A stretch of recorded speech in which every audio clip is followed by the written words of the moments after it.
quoi tu bois sans dire à tout. What's going on there, jerk faces? It's your boy Andy, and you're watching Nocturnal Transmissions, brought to you by the Circle of Jerks podcast. It's a conversation you could be having during the day, but having at night. Yes, we're back. Our weekly live stream where we talk news and, of course, our usual movie review at the end. With me, as ever, co-piloting this thing is the homeboy Rob. Yo. Interesting things happening in the news. I mean, not. I think a lot. I think in a way it's nice because the whole Ukraine stuff is now just totally displaced all the COVID stuff. But now we have to deal with the Ukraine stuff, which is annoying. What's that, Andy? What's that? The news isn't talking about it anymore. What the hell is COVID? I don't remember what that is. Right. now the thing that's going to kill us all is Russia and Ukraine. Yeah. But I don't know. I think Vladimir Putin should get the Nobel Peace Prize because he single-handedly defeated COVID. Yeah. Who knew the cure for COVID? Who knew the COVID-19? The cure for it was going to be war. Yeah, just start a war. Yeah, just start a war. That's all you have to do. Yeah, if we only started a war 2 years ago. Damn you, Donald Trump, not starting any new wars. I know. Playing the madman, making people afraid of us. How dare you? Yeah. How double dog dare you? Oh God, it's I understand now why Doctor Strangelove was a comedy, because the world was then just as it is now, and all you can like when you're trying to write this super serious movie and all you can do is like just laugh at how like crazy everything is. That's how I feel nowadays. It's so laughable, the corruption, just the double speak, the gaslighting. And when you're people like us who like we're able to see past all the wizardry, it's fucking hilarious. Yeah. I mean, that's because here's the thing. The sound that the devil hates the most is laughter. Because that's the one thing that he can't I don't know can't control. Yeah. So it's like, but when you see past everything, it's just like, oh, the devil's a midget. He gets up all in your face to make you seem like he's big and powerful, but really he's just a midget. He's like, he's 3 foot tall. Paper tiger. Yeah. And it's like it had such a profound realization is that everything is the devil doesn't ever make you do anything. He makes you do it yourself. I was thinking about this concept for a long time, and then it even presented itself in the Garden of Eden. Very first interaction between humans and Satan is that it's not as though the serpent like took the apple and shoved it into Eve's mouth, but you just took the word right out of my mouth, dude. But he like he plied her with like with spells and kind of like deconstruction. It's like, oh, did God really say that? But ultimately he gets us to he gets us to self-inflict ourselves. Yep, that's really all it is. And without God in our life, we have no power to say no to those temptations. We have no control over those things. And not to say that like people who are not that are not like Christian or believe in God, that like that they don't do virtuous things. That's not what I'm saying. But when people are tempted by whatever it is,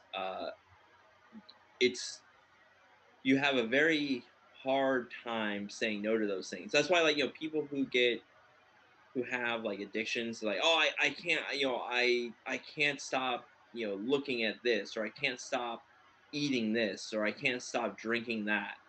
It's when you have no base, you have no, you don't have the strength on your own. And so those temptations, you give into them. It's almost animalistic. Uh, but as you have some sort of, fortitude, with God, you now have the power, not because you're doing it by yourself, but you have the power of your creator backing you up and giving you the Right. power to say no to those things and have self control. Right. Because I mean, even yeah, because like again, we have another another the perfect example, of course, is Jesus, because he is the second Adam. He is the Adam that lived the life that we all should have. But Yeah. like even in the desert, like the 40 days when he was fasting in the wilderness, he even though he was 100% God, he was still 100% human, and so so he had physical needs, and so that's what and like you said, like this was before like the wait, was this before or after the baptism?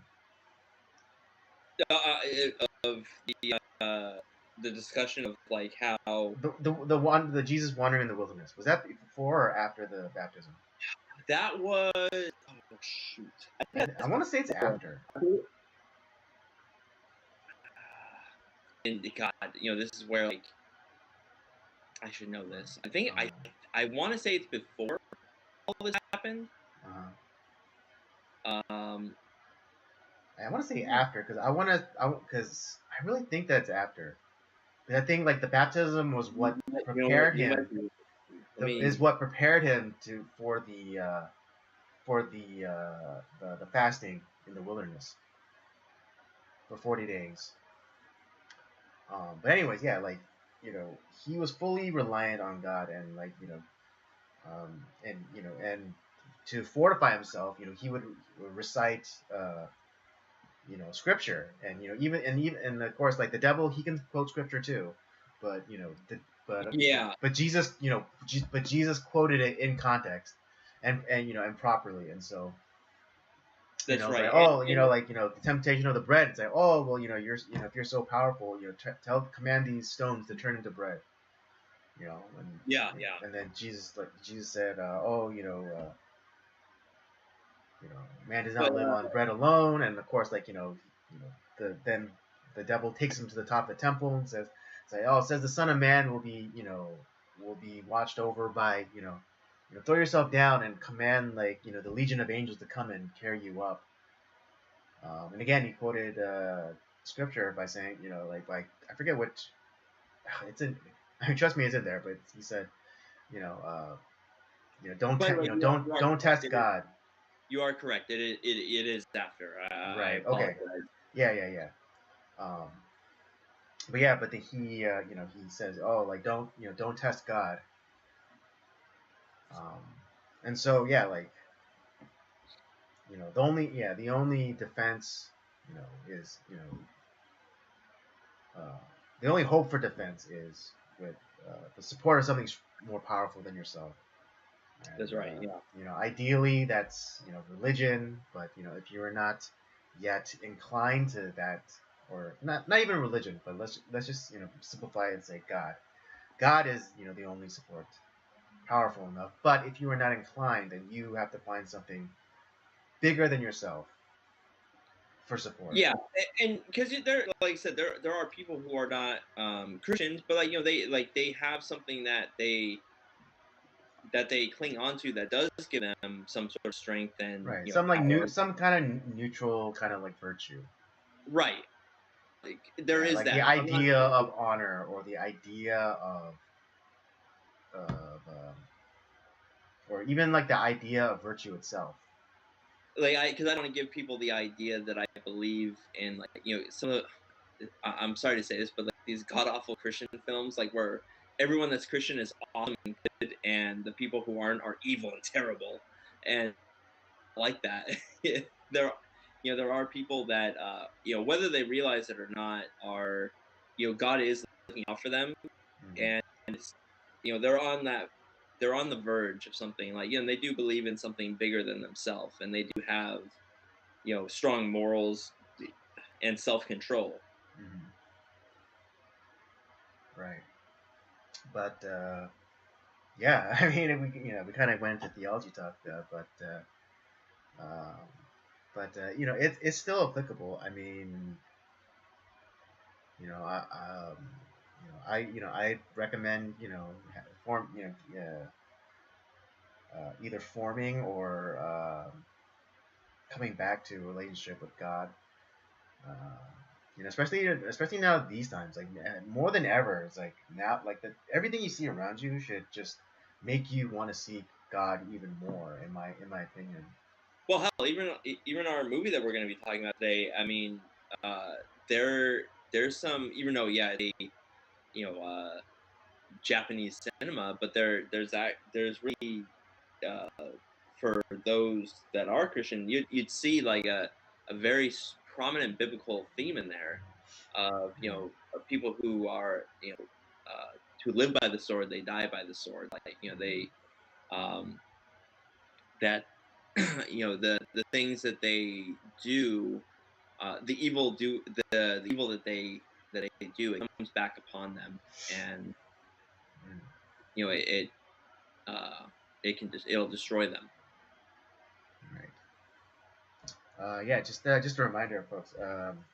Yeah, tonight's movie is The Sword of Doom, starring Toshiro Mifune And and what's his face? Tatsuya Tatsuya Nakaba. Nakadai. Yeah. Yeah.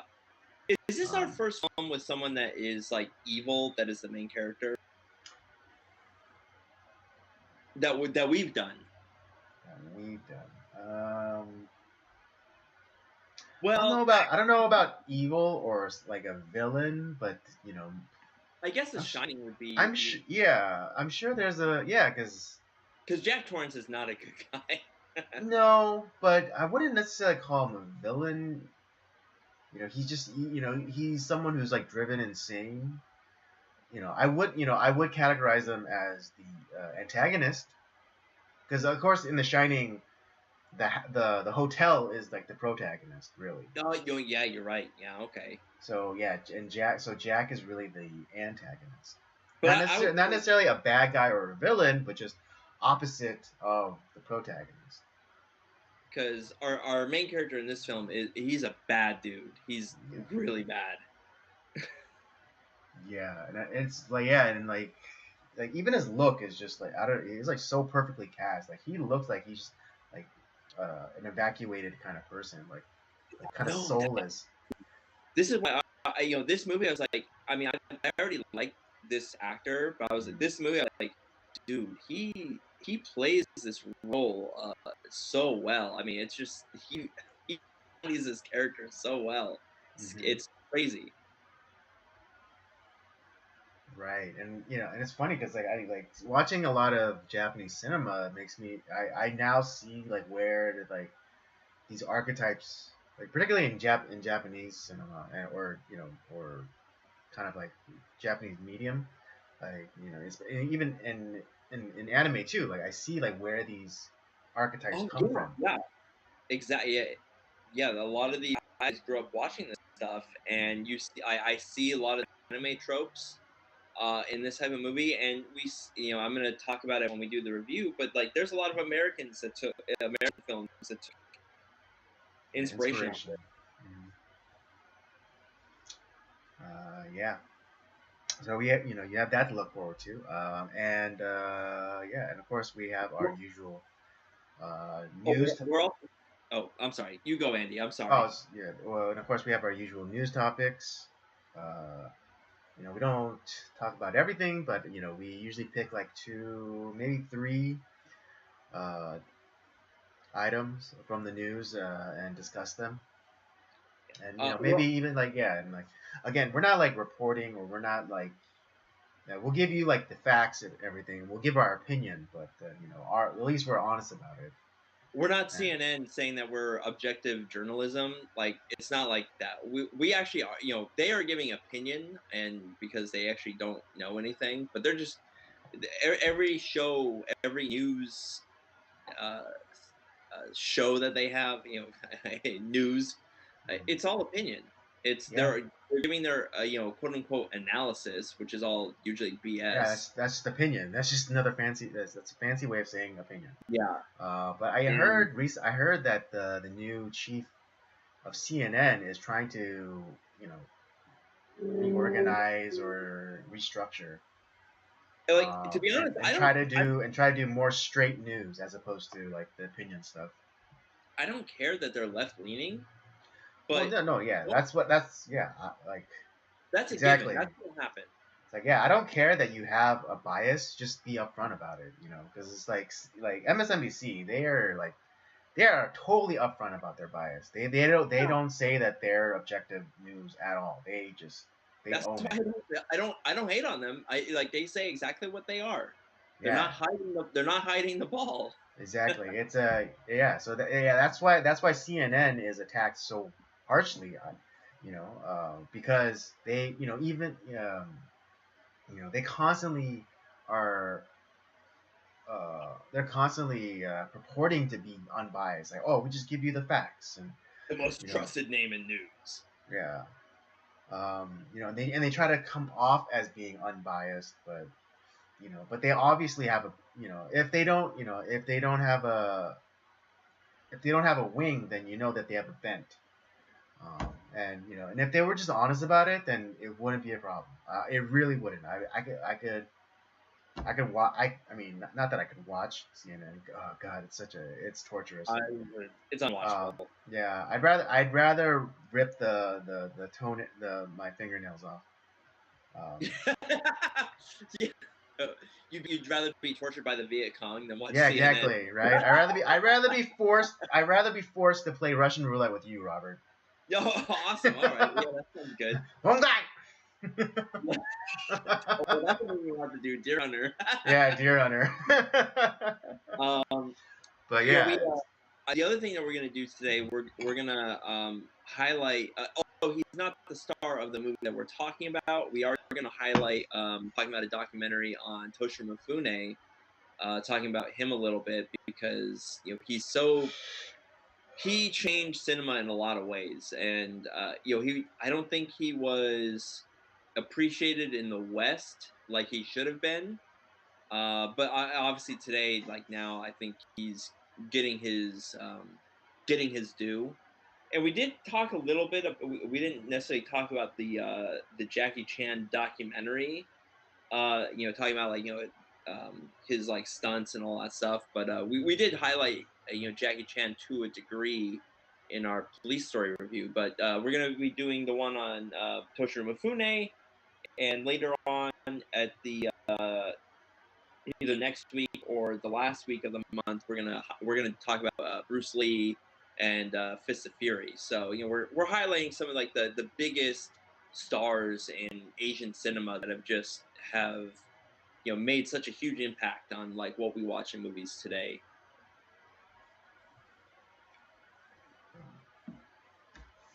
yeah. So all that to look forward to. This is gonna be a fun episode. I'm super excited for it.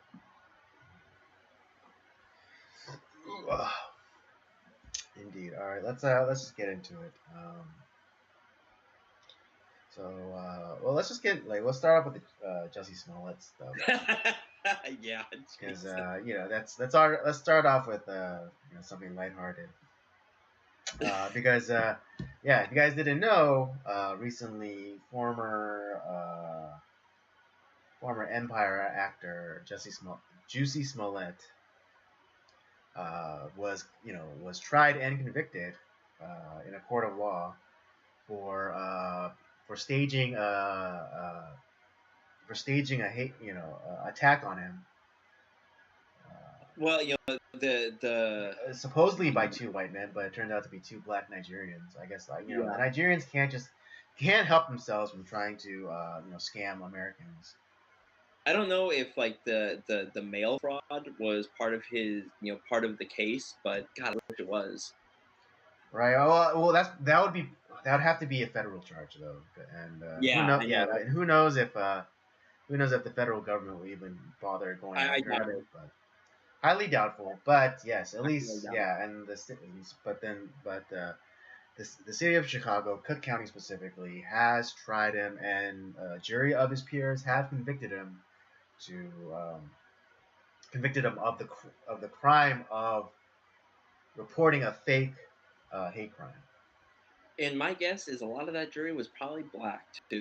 Right? I mean, just being honest, Chicago or Cook County There's area. nothing wrong with that. I don't care. That's not that. But Yeah. Then you can't complain that oh, there weren't any black people on it. Like, motherfucker, the jury was majority black. racist.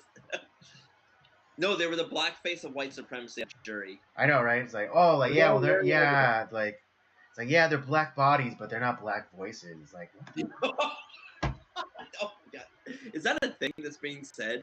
that was a thing. That was a thing that they were trying. When a lot of prominent black conservatives were coming out. There's like, oh yeah, they're black bodies, but they don't have black voices.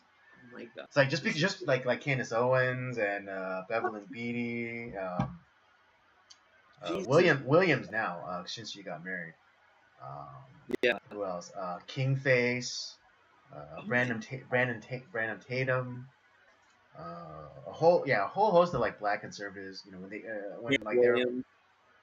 they're and they're like popping up, and like because they weren't saying like the establishment, they weren't towing the establishment line. They call them, oh yeah, they're black bodies, but they don't have black voices. Oh god, all I can do is laugh at that. It's just so stupid. Yeah, I know. It's just like it's the no true Scotsman fallacy. It's like, oh well, like he can't like this person can't speak on it because because they don't have like the proper like experience or life experience, life experience. Because they look at you like a victim. Yeah, or they don't think of themselves as victims. That's what it is. And they're like trying to, that's like the whole thing with like it was the same thing with the Kanye thing, because Kanye would, went against the narrative, and he was like saying like, oh, I'm not, I don't have a victim mentality, or whatever, and like everyone's like, oh, like he's such a sellout coon, and Uncle Tom or whatever, and everything, all that, yeah. It's like, you guys are off. All the things that you say like are super horrible to say. These are white people saying it too, by the way, which is also crazy. Oh yeah, exactly. And it's like, you are, it's like, that's why I get tired of like, the Democrats, they're the real racists. Like, yeah, no shit. Like, we don't need to keep stating that. Like, that's not, I know, that's a given. And if people can't see that, then they're idiots. Yeah, it's like, where have you been? Of course they are. Who cares? But getting back to Juicy, he was convicted a couple end of last week and he was convicted, and I would say that he didn't get enough time in prison. To be honest, though, I'm actually like had it been like a federal charge, like the mail fraud, yeah, I would agree with you. I do think it's actually kind of fair. The sentence he got, like, I don't think he deserves like 9 years, like no. Well, okay. Yeah, no. I'm realistic. I'm realistic. And I would, I'm realistic, and I would say like he should have gotten like the standard like 3 to 5. But again, I will be fair again, and say like since he doesn't have any priors or anything like that, then he should have at least gotten a year. Because what they get, like, what, 30 months was it? We got 30 months felony probation, and like I forget like how many hours of like community service or whatever. Yeah, he got like fined 120,000. I think. Yeah, well he has to what is it? What's that word? Where you have to pay back. Well, yeah, essentially he has to pay back the city of Chicago for all the money that they spent prosecuting him. It's like restitution, I think. Restitution. There you go. Yeah, he has to make restitution, like over $100,000 in restitution for like all the cops that he pulled from like other cases to like work on this bullshit. Yeah, all those well, I mean, there's a lot of them, but like, they could have solved maybe like a couple of murder cases, with that, but they spent all the resources on, Jussie Smollett's hate crime, faux hate crime, Right. which is essentially every hate crime that happens. All these like, big celebrity, big hoax hate crimes that like supposedly happen in these prominent places or to prominent people that turn out to be worthless. Yeah. I'm still, And I'm even still even looking in for even in some like the so smaller, lesser known hate hacker. crimes. What is it in Northern California? There was a school. There was like this middle school, and there was like there was a water fountain, and there was like the fountain that you drink from, and then they also had like that attachment thing where you could like fill water bottles. Yeah. And then someone put white and black or colored over the course the corresponding fountain, and and of course the school board and like the principal and the administration, like they lost their minds, and like they totally denounced this, but it turns out it was a young black girl that did it. And you know what? They probably said, "Fuck." It's like, No, they were doing all sorts of mental gymnastics to try to say like, oh well, she was just trying to. truth. No, yeah, she was like, they were saying how she was just trying to bring attention to the inequalities in like in society and schooling or whatever. They're doing all sorts of mental gymnastics to try to justify this, even though like I think the girl even admitted that it was just a joke. But like no, it's like no, but like no, like this little girl, she doesn't know what she's doing. It's like it's funny. It's like she doesn't know what she's doing, but she did it for a purpose. I love it. It's just You it's just have to so laugh again. You just have to laugh at ridiculous. the idiocy. Now you or I Um, do that, we're going to the gallows. I mean, it's over for us. But I don't know. I think I still have some protection because of my hands, but I'm going to the gallows for but sure. you're going to the gallows for sure though. First time. Yeah, first time. Dude, I gotta watch that movie. I saw some of the clips. They're hilarious. It looks great. Yeah. I haven't seen it either, but I've seen all like the clips and like the memes. I'm like, this movie looks great. Yeah, I gotta watch that movie. But anyways, again, being fair, I don't think he should have got. I mean, I would have liked if he got like at least 3 years, like the minimum sentence. Uh, Okay, I'm glad but something again, like happened to since this guy, he though. doesn't have any priors or anything like that.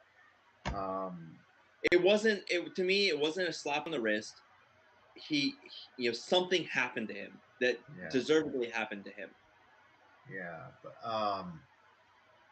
but then again, like say in a parallel universe or in a parallel Earth, you know, um, this happened to him, and by chance there just so happened to be two white gentlemen walking late at night because they too had a subway craving at 2 a.m. and and they got pulled in, and they got buried under a load of like circumstantial evidence. And they were the ones who were sent to prison for 5 years. That's what he was hoping for. I mean, that's what he was hoping for. But like, yeah, there's no way like Jesse would have come, like no way Juicy would have come out and be like, no, okay, it was I was trying to do something and it didn't work out. These guys are innocent, and you know I'll take my lumps. There's no way that would have happened. Yeah, no, of course not. Yeah, if like again two like fall guys, like two white guys who just happened to be in the area and then got picked up, like they would have thrown the book at him. Yeah, and it's and like, and, and Jussie Smollett would not have lifted a finger to stop it. trust me, white people are not going out. I don't care how. First of all, you're in Chicago, but anyways, I don't care how racist you are. No, white people, we ain't going out in the fucking polar vortex of all things. Like I despise I despise the cold. Like if it's if it's like 30 degrees outside, I barely want to be outside. Much much less like it's a complete ice storm blizzard. Yeah, but I God Yeah, fuck. I know. Yeah, I know. Most Southern California residents, they like, they spaz out because it gets to like 50 degrees. But yeah, like if the cold doesn't hurt, it's not cold. You know. Yeah, Yeah, because I mean, I don't know. Yeah, I'm pretty sure you have, whenever you got into like a really like snowy kind of area, but like when the cold hurt, like physically hurts, that's how you know it's cold. I've Um, been in Chicago before. When I was in boot camp, we were in Great Lakes, Illinois. oh It's yeah, close. there you go. Yeah, that's where my cousin went too. From Chicago. Trust me, it gets fucking cold. Yeah, yeah, yeah. That's where my cousin went to go train too. It felt like my lungs were gonna freeze. Yeah, yeah, yeah. Um, So yeah, I but then yeah, the what came next was just beautiful because yeah. Jesse, like, getting, getting up, standing up and be like, he's like, I'm not suicidal. And it was hilarious too because he was like saying how like he respected the judge or whatever, even though he like arrived to the sentencing like 2 hours late. Fucking dick. Yeah, Just, it's like Yana, I respect you, I respect the jury, but I did not do this. and what we were talking about before,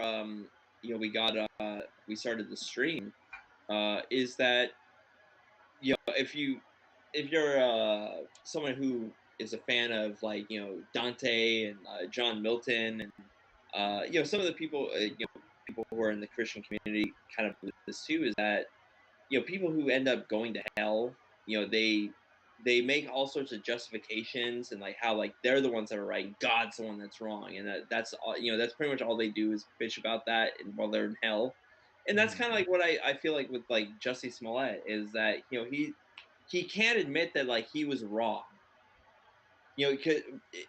Just maybe in the case that like someday he gets vindicated, which is never going to happen because, well, like I said, it's nearly irrefutable evidence that he that he faked all this shit.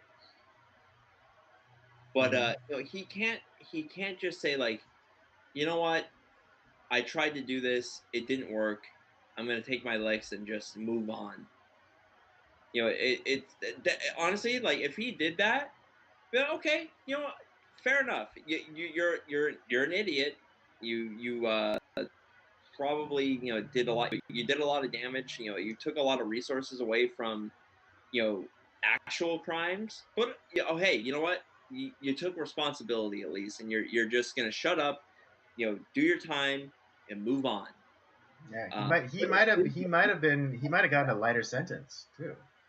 yeah, it's and But I yeah, to be like, honest, it's like I can respect people who like they take responsibility. Not, but I have no respect for this guy. He not only, and here's the other thing too. The reason because of his actions, hundreds of people lost their job. Hundreds of people lost their job. Empire was canceled because of this shit. oh yeah. It was a fairly popular show, and he was one of the big stars of it. And because of him, I don't really care about the actors because a lot of those guys will get work again. But I think of like the people the behind the scenes, like the grips, the Yeah, the producer. cameramen, the PAs, and craft Those are services. the people who go through some real shit when it comes to TV and film. It's those guys got fucked over. They're thinking like, oh shit, we got a hit show. It's several seasons on. If you can make it to a second or third season, you have something on your hands. And it was going that direction. It was I mean, I never watched it, but it was really popular in the ratings, and because of his antics, I don't know if he was aiming for more money or a better contract. It's like, oh, he's a victim. We had to help him out, and it's like so he fucked over hundreds of people because of his selfishness. Yeah, and he again he and yeah, and he messed over like the local economy because a lot of the show was shot in Chicago, and so like yeah, Yeah, that's money that that like the city's not getting that they could have put towards like improvements or whatever. yeah. Um, yeah, he leave, and it's funny because yeah, I didn't see it, but apparently this judge like dresses him down for like 45 minutes straight before he delivers or he passes down his sentence. And it's just like basically telling him like you're a shithead, you're an idiot. If you taken responsibility for this, I might have given you a lighter sentence. But all you've been doing is being like a petulant child, stamping your feet, saying like I like like your parents said no, you can't have this, and you just like stamp your feet and like holding your breath until you get what get your way. Yeah. Um, and that's literally what it is. Especially like the outburst, during the sentencing, where he's like saying like, "Oh, if I had done this, then I did it because." It's so funny. It's so funny because he's just saying, "If I did this, then I did Are this." you okay, Kristen? No, no, no. But like, if I did this, then I did it because to stick my fist in the fears. It's weird that how he worded it. But I kind of get I kind of get the general gist of what he was trying to say. But I allegedly did this. it's What like if I? Yeah.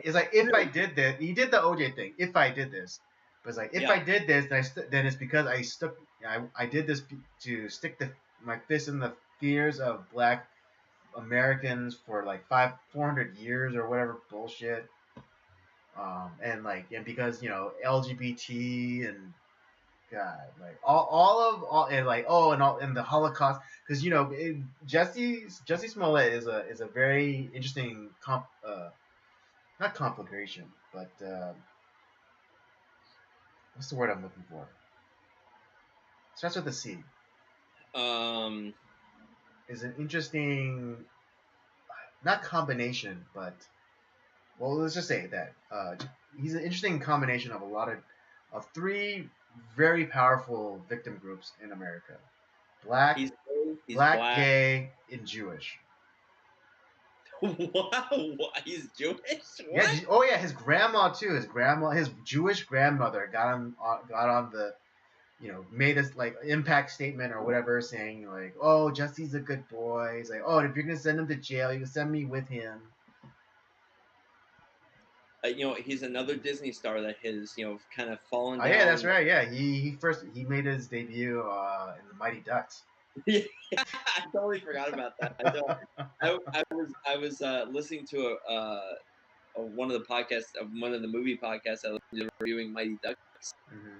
and I was like, oh shit, right, Jussie Smollett was in that Yeah, movie. he played Jesse's brother, I believe it was. Yeah, uh, just another Disney star that's just kind of really gone down the tubes. I know he's like he's a Miley Cyrus, Britney Spears, Britney Spears. I don't know. Christina kind of bounced back, but uh, and Justin Timberlake's done okay. yeah, Justin Timberlake's okay. He keeps his nose clean for the most part. Yeah. It's always the women. It's always the girls. Well, and Jussie Smollett, who's kind of like a woman. Well, yeah, yeah. Well, he's gay, so Yeah. same thing. Yeah. Um,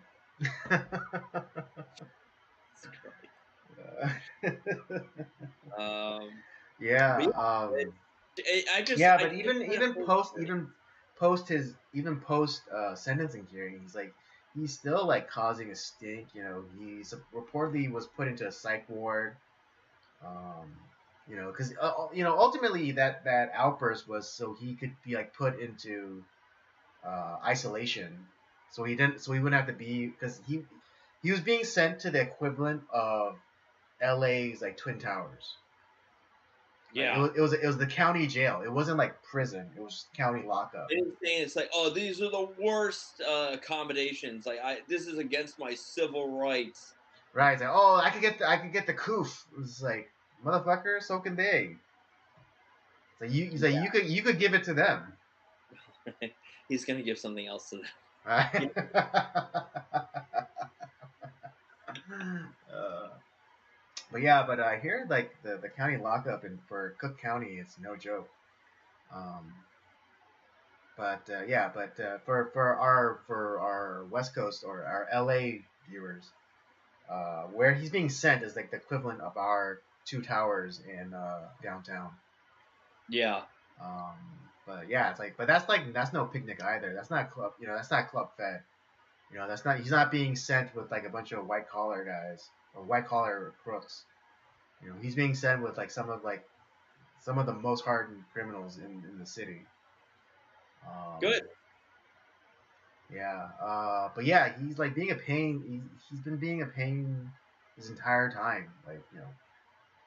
His legal team has been constantly trying to like put injunctions in, and again, like even though he has to make restitutions, he's still causing like the city like a bunch of money because there was a photo that came out where he was like on the yard, but then he had like three like guards with him, you know.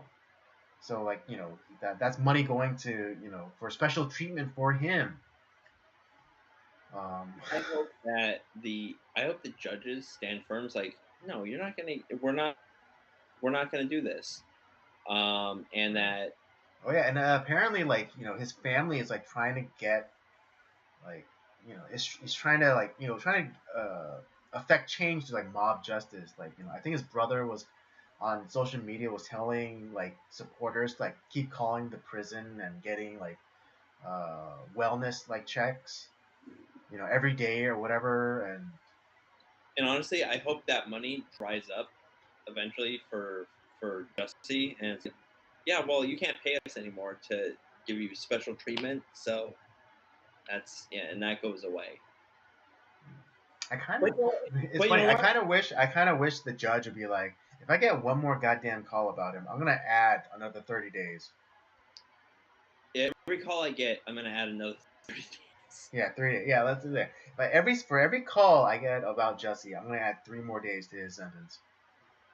Yeah, just out of spite. Seriously, I mean, because if like they think like they could like by through mob justice, they think that they could somehow change uh, change the outcome of a fair of I would dare say a fair trial, then fuck those people. So I say the judge should spite them anyways.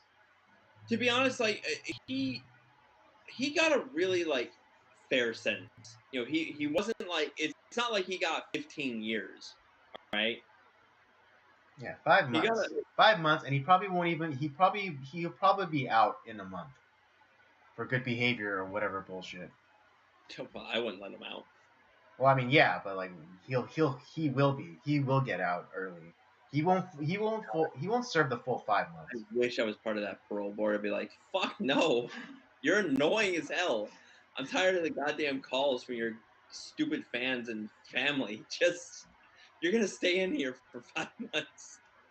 Yeah, again, just out of spite. It's like, yeah, we would have let you out after a month, but you're being really fucking annoying. Honestly, like for if I was part of like parole board, because I feel like first of all, that this we talked about how like Trump was part of like the had like funding for like from Pfizer, which is horrible. Mm-hmm. But like I'm also a huge like I hated the fact that he did like the kind of the was it the Criminal Reform Act, which is the jail bail act or whatever. I hate that.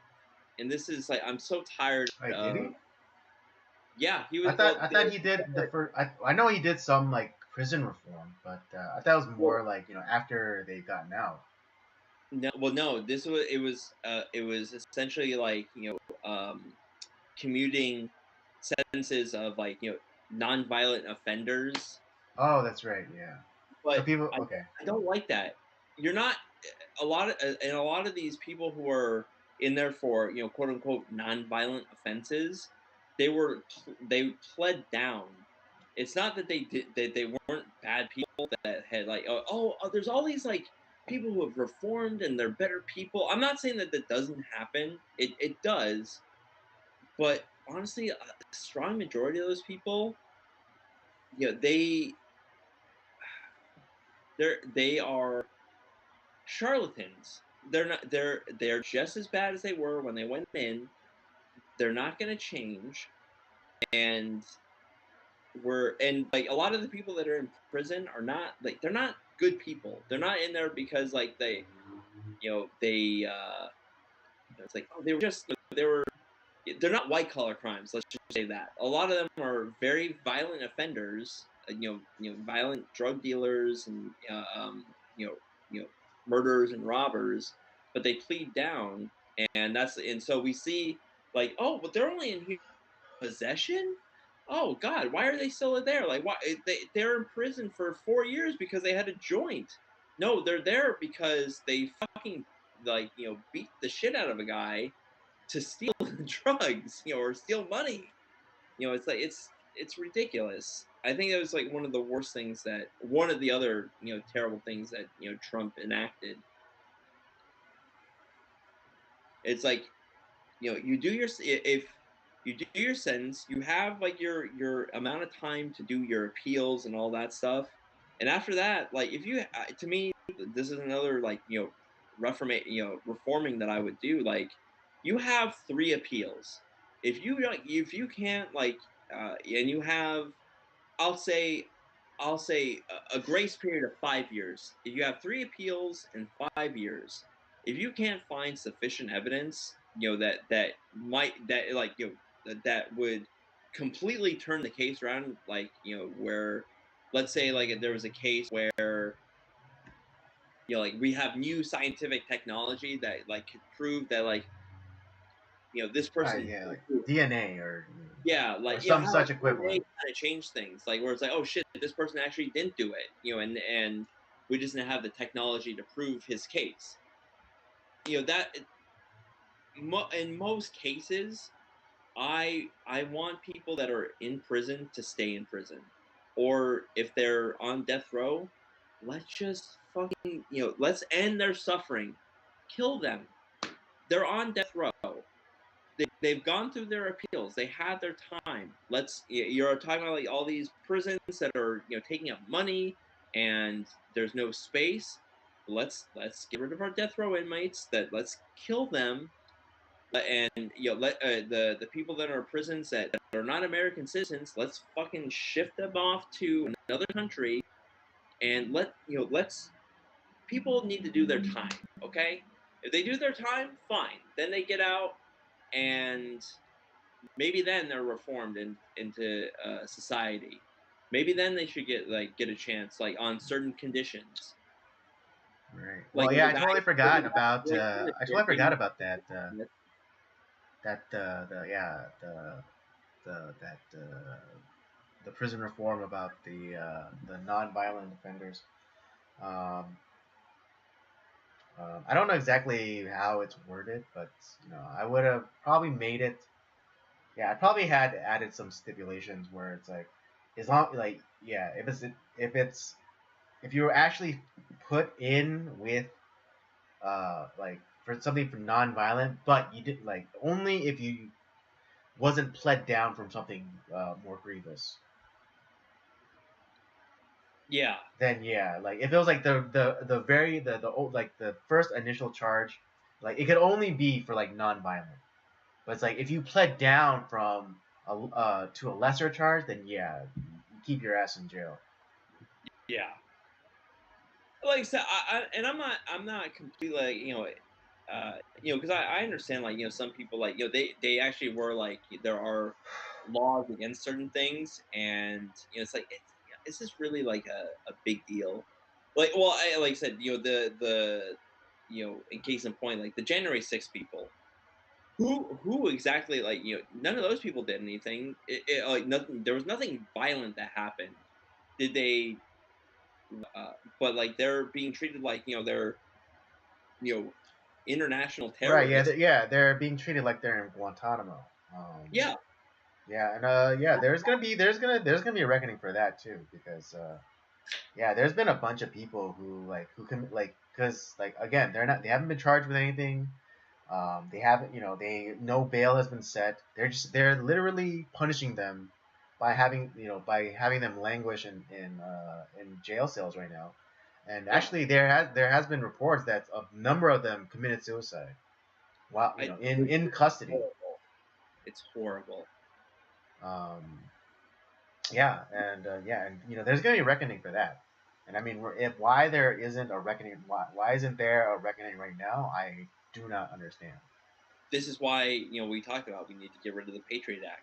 Because this is why they keep labeling these people as terrorists in the news media and in our public officials. I mean, you had what was it, Merrick Garland, who was talking about like the people that were the parents that were upset with their school boards about like what was being taught to children. He was labeling them as domestic terrorists, and they were being tracked and observed by federal officials. What the yeah, against there's no warrants against them, like, but they're being tracked like they're terrorists Mm, because of the Patriot Act. He's able to do that because of that. yeah. It's Um, bullshit. That see that I'm all for. Like, those people don't deserve that.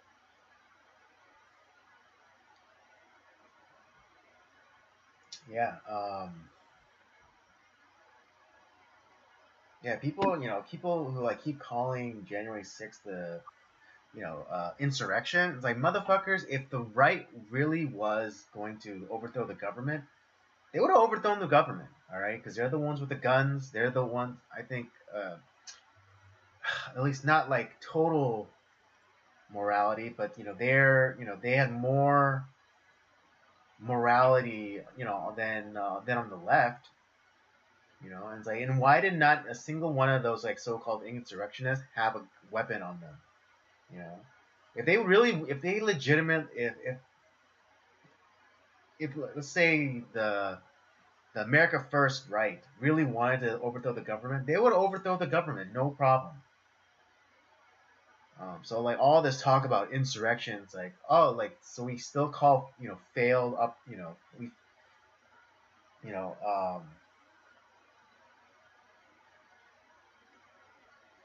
like if God, I don't know how to word this. Um, but yeah, it's just really weird to me that it's very disingenuous. Yeah, Because yeah, like all these like talking heads, like they would be dead in a ditch somewhere if there was an actual insurrection. yeah, exactly. Oh, we also had like back in like 2020, we had cities being burned to the ground. Right, I And know, like, yeah, but that for some reason that wasn't an insurrection. That wasn't actually, essentially, you had parts of cities that were or turned. even in 2018 with like the whole like Kavanaugh thing, and you had people literally smashing down the doors of the Supreme Court, or like I forget what it was, but AOC was there, and people like literally took over the halls of Congress and like sat in and like were protesting about something. It's like, how is that not insurrection? I mean, Yeah, I get it, like yeah, like the entire everything in our society is corrupt and taken over. The media is corrupt and taken over. The government is corrupt and taken over. I get it. I mean, of course, I'm asking this rhetorically, but if you took everything that the left has done in like the 4 years of Trump and in the last 2 years of lockdowns and things like that, if you don't also call that insurrection, then you're not a real person. You're not a genuine person to me. And that's dangerous too, because then that makes it a lot more easier for me to you know go all 1776 on you. yeah, yeah. I mean, It's I'm not saying that I am going to, but if presented with the right circumstances, and and play and given very little recourse, like 1776. right now we still have tools within the system to use that we can enact change, although it might take time. I don't feel the to take up arms But against the government yeah, yet. but again, just to kind of like tie it back to the beginning of the stream, they always make you do it yourself.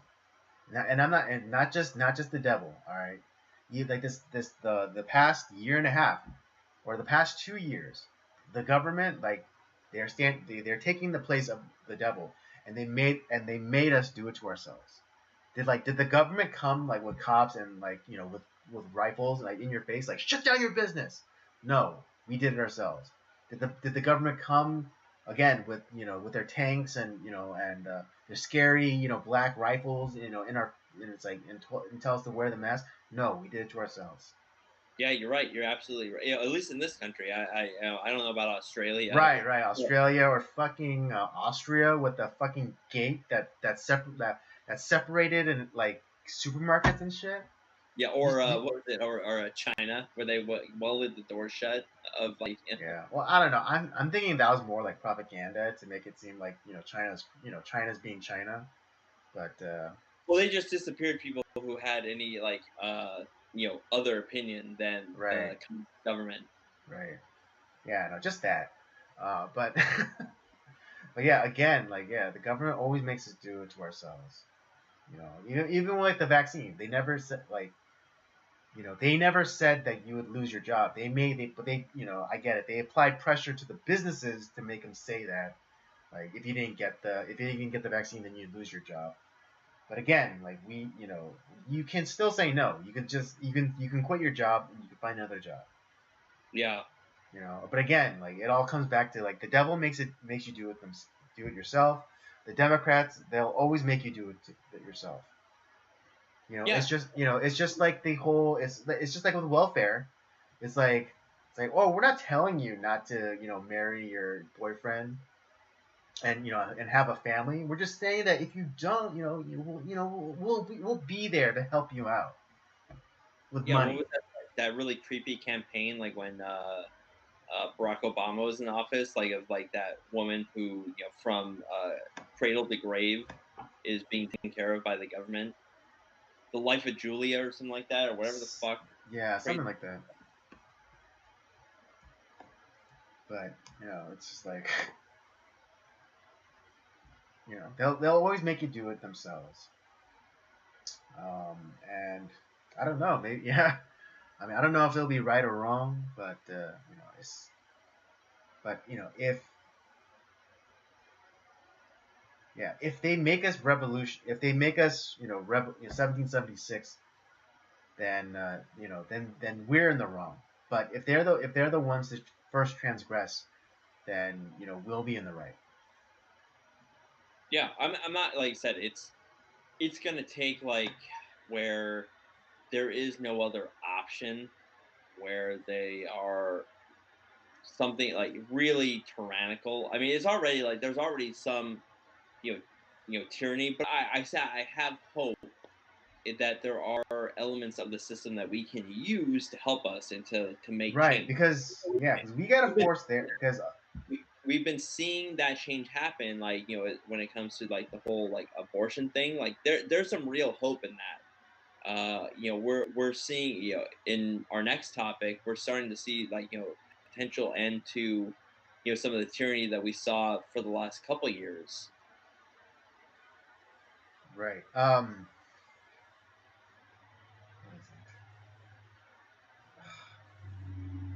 is It's not hopeless. We don't need to take up arms it? just No, yet. yeah. God, I lost my train of thought. Um, I was gonna sum it up so we could move along, but yeah, it's like Well, what I was saying is that like because we're there. There are people who are we're starting to see some people rise up and use the powers that we do still have to make change. We've seen it with like all the school board stuff, and we're starting to see some change there. We're starting to see maybe not in this state, but in other states it's happening, and it's becoming contagious. And we're seeing you know uh, going to the Supreme Court, we're starting to see some real change when it comes to the abortion industry. And it's small steps, but they're good steps. It's not something that's going to change overnight, but I see real hope in this whole thing. And Yeah. Well, okay. Let me just wrap it up. Yes, Justice Smollett got exactly what he deserved. Yes, I wish he got more time, but given circumstances, I'm not. I'm happy that he at least is getting some punishment. yeah, Um, yeah, exactly. but yeah, but moving on to the next topic. Yes, as Robert was saying, you know, um, not all is hopeless. There is light at the end of the tunnel. And in the last 2 years, we have seen such gross government overreach um, that it would literally make like Kim Il Sung and Pol Pot and Joseph Stalin like envious that they Yeah, you know that they couldn't enact such things while they were alive.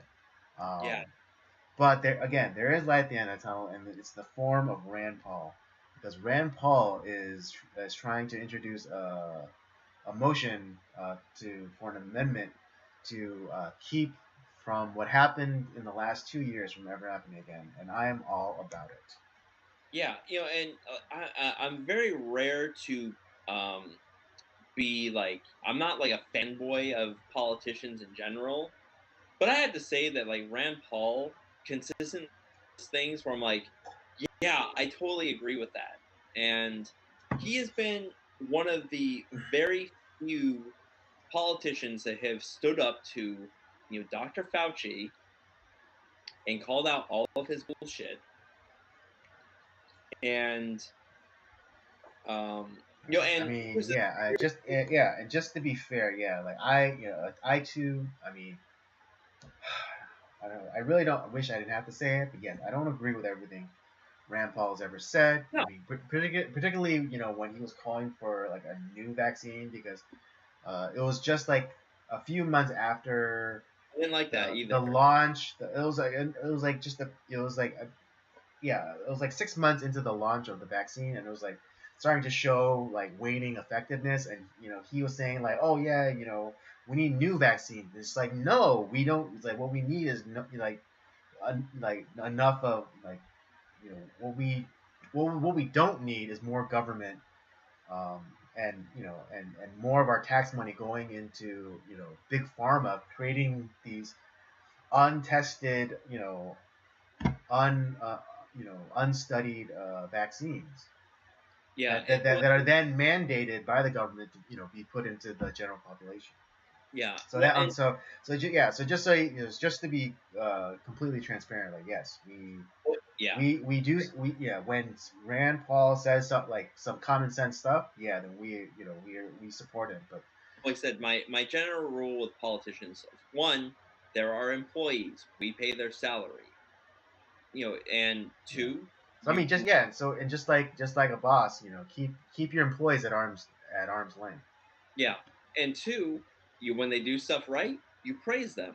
When they fuck up, you not vilify them, but like you call them out on Yeah, just like you bat him on the nose with a newspaper. it. Like bad dog. Yeah, bad You dog. know, Exactly. When Rover brings back the fetches the ball for you, he's like you praise him. He's like, oh, good boy, good boy. But if he pees on the carpet, you smack him in the nose. exactly. But Rand Paul does. There are a lot of things that he does where I'm like I mean, like I said, it's one guy who has stood up. He has consistently stood up. He's the only guy that's consistently stood up against Dr. Fauci and his BS, called them out on it. Um, and especially as more stuff gets leaked about like his wrongdoings, which he's been doing for what 45 years since Yeah. he's been in his position. He has consistently gotten everything wrong. He is a horrible person. maybe not to his family. I don't know, but like every policy that he's come up with, he doesn't like you. He's a politician that wants power, and he hasn't been fired in 50 years, so he's gonna try He's to keep lasted. that. He's lasted 7 presidents. 7 presidents, people. Take that into account. He was installed under. Carter. He was a Carter. Yeah, I think it was like the That was last. Reagan. I think he's been around since '79. Well, I know, but like I don't know, like was he in that? Because I think from what I've read, he was installed as head of NIAD by Reagan. Oh, was he? Okay, I thought it was Carter, but Yeah, still, but still, like 7 presidents, like give or take. it's too much. And what Rand Paul is proposing now is that we need to, um, you know, now I would just rather just zero out the salary of that position and just make it like where you kind of have someone that like advises, but they actually keep a real job. Um, and so they don't like gain any benefits from being in a government position. But I'll take what I can get. The He wants to split up that position into three pieces, to three, so that there's somewhat of a committee, and that only lasts like 5-year terms, and once that's done, it's over. They don't. So it's not a guy that lasts in power for like the Pope, like until he dies. It's which is like what a lot of happens with a lot of these acronym positions in government. Yeah. Well, it says he was installed in '84, so that's Reagan. Okay, I thought it was '79. I thought he was around longer, but still, it's just fucking like crazy that he's been around that long. Yeah, and he's a fucking barnacle. Yeah. So he's on almost 40 years in that position. It's insane. Right. Yeah. And he's the highest paid government employee. Yeah. Even making more money than the president. Yeah. What it's like 500,000, or is it 800,000? It's 6 figures for sure. And the president only makes 5 figures. Yeah. Yeah, and not to mention his golden parachute for when he retires. Oh yeah. Huge retirement package with a cost of living adjustments every year. That's where I'm like, that's a lost cause. He's gonna get his money and his golden parachute, and hopefully he dies soon, so we don't have to keep paying him. Mm-hmm. But we don't need to have another. Right. I feel like based Yeah, off I mean, yeah, he stopped being a doctor a long time ago. I mean, I would dare say, like, as soon as he assumed the position as director of the oh yeah, NIAID, he effectively stopped being like a clinical doctor, he hasn't seen a and patient. become a bureaucrat. He hasn't seen a patient since 1984. Yeah. I guarantee he hasn't tested anything since 1984. Like he's not even a scientist or anything anymore. Right. I mean, yeah, it's like, yeah, it's been probably over 40 years since he last wore like latex gloves. Um, He's a yeah, man. He is the science. It's like, no, you're not, dude. I know, Like, like the how someone can even, it was the whole Palpatine line, from Star Wars where it's like, I am the Senate. yeah. Fauci became the science. It's like, how does one man embody, an entire thing? At best, you're a middle manager. Right, but Rand Paul's proposed amendment would split the responsibilities of Fauci's position. And put term limits. Yeah, Oh, what a proposal! what an idea! What an idea! What an idea! Yeah. I don't remember. I don't remember if I read that it's going to be a voted in position, or it's going to be like No, like it's still gonna be by presidential installation. But I think it's only like. But then, the Senate still gets to approve, I believe. I'll take what I can get. It's better than what we have now. Now, because like I said, we talked about this last week. I want all of the heads of these, acronym organizations. If we're not going to just tear them to the ground and salt the earth where they are, that they should be voted in. I'm not talking about the drones that work there, but like the people that head these organizations, they should be voted upon, and people should be made more aware of what's actually going on with what they do. Right. And I think to go a step further, I'd say like that like the Fauci's and like his like direct like senior staff or whatever, like Right, anyone who like anyone who works under him like directly, then they have to go as well. because there's always going to be like these organizations are always going to have employees, but yeah, like similar to the I would you're right. A lot of these like the really high ups in these positions, Mm-hmm. like they should be voted upon. Let's see.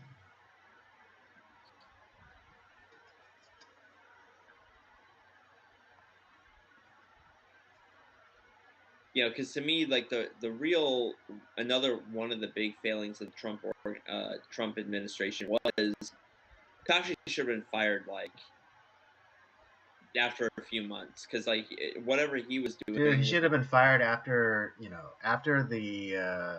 60-minute interview, and then 2 weeks later he comes out and says, "Oh yeah, everyone should be wearing that." That's when he should have been fired. like flopping. It's like okay, well Yeah. you don't know what's going on, so you're fired.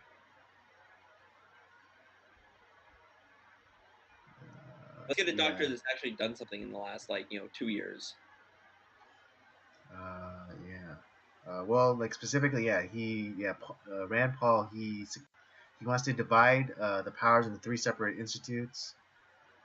Each of these 3 institutes will be led by a director who's appointed by the president and confirmed by the Senate for a 5-year term. Yes, you're right. Yeah. So, like I said, it's not everything that I would like to see, but it's better than what we got. It's something that I would be like, yeah, I'm all for it. I'm all for it. Like it's small steps. Yeah, Rand Paul says no one person should have unilateral authority to make decisions for millions of Americans. And he's right. Yeah. And he's absolutely right. Right, especially an unaccountable bureaucrat.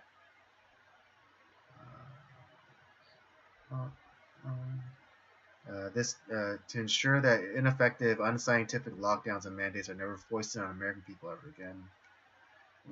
No one person should have sole authority to dictate science, especially when that one person wasn't ever following the science. Yeah, and the salary should be lowered a lot.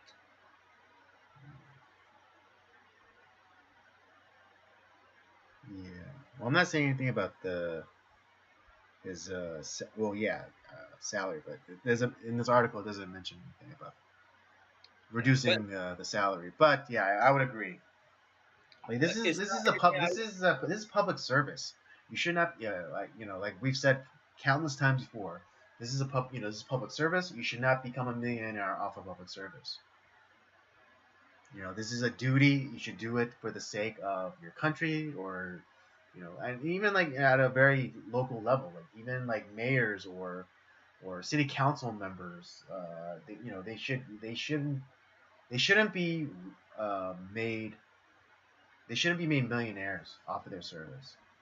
Yeah, exactly. It's not something that's supposed to enrich you. It's something you do as a duty because it's needed, and because you care about like if you're serving like in the federal government, it's because you care about your country. If you're serving like, your local government, like whether or your state government, it's because you care about where you live. Mm-hmm. And I mean, it's been a long time, but like it's I'm pretty sure after like a generation, it got corrupted from the funding, but Well, yeah, it should. because again, like the founders knew like within a generation they could lose freedom, and that that they themselves were not above corruption. I mean, one of the first Yeah. one of the first things that our young nation had to deal with was the whiskey revolts. Rebellion. Yeah, the Yeah. whiskey rebellion, and that was That George Washington. George Washington. Yeah, Yeah, his George second term. Washington. Yeah, Yeah. It took place. yeah, Yeah, and and so I'm pretty sure like nobody's like, what the fuck are you guys talking about? But look it up; it's a real thing. the whiskey rebellion. I think it was like what 1790. 1780 or 90? Yeah, it was Yeah. like kind of late in his second term when that happened. So it was before 1800 hit. Wait, how many terms did he serve? 2. So, okay. Okay. Yeah. Yeah. Yeah. Yeah. So early, probably in the early 1790s. I think it was like some sort of tax involved Yeah, it was for another. like farmers who were making essentially moonshine, but they didn't want to pay taxes on it. It took. It was 3 years, 1791 to 1794. Wow. But yeah, and then George Washington had to make a decision on whether or not he was going to send in the army or whatever. Um, so yeah, like we almost lost our republic within like the first 10 years of it. Yeah, right. Oh man, that's hilarious. So yeah, like the founders knew, the founders understood that that public service was a public service, and that freedom was fragile, and it could be lost within a generation. And they almost did. Like in the first, yeah, like we said, in the first 10 years, we almost lost it. Yeah, Due to government overreach. yeah, But that's also that's also why freedom requires such diligence, and it requires a people who are able to take responsibility, because like freedom isn't just like freedom from responsibility. Actually, freedom means responsibility. It means that you will take the responsibility, like taking responsibility for yourself or taking responsibility for somebody else. yeah. But yeah, I think this bill that Senator Rand Paul is trying to introduce. I think it's a step in the right direction, and that direction is freedom. It takes small little steps sometimes to correct things, and I'm okay with that. I understand. I'm glad that things can't just change on a whim. Um, it took a long time. Yeah, it's small steps that like got us to where we are. It's gonna be small steps to get us back. Right. I mean, especially with like this big bloated bureaucratic government that we built for ourselves. It's not like a speedboat. It's not maneuverable. It won't like turn on a dime. It's You a know, battle. it's It's an a air. yeah, it's an aircraft carrier. And it takes like 3 miles just to make a turn. Yeah, Um, that's where I'm like, if I could eliminate it all today, absolutely. But I know that's not going to happen. It's just going to take small incremental steps, and people who are in the know have to be diligent and keep pressing, and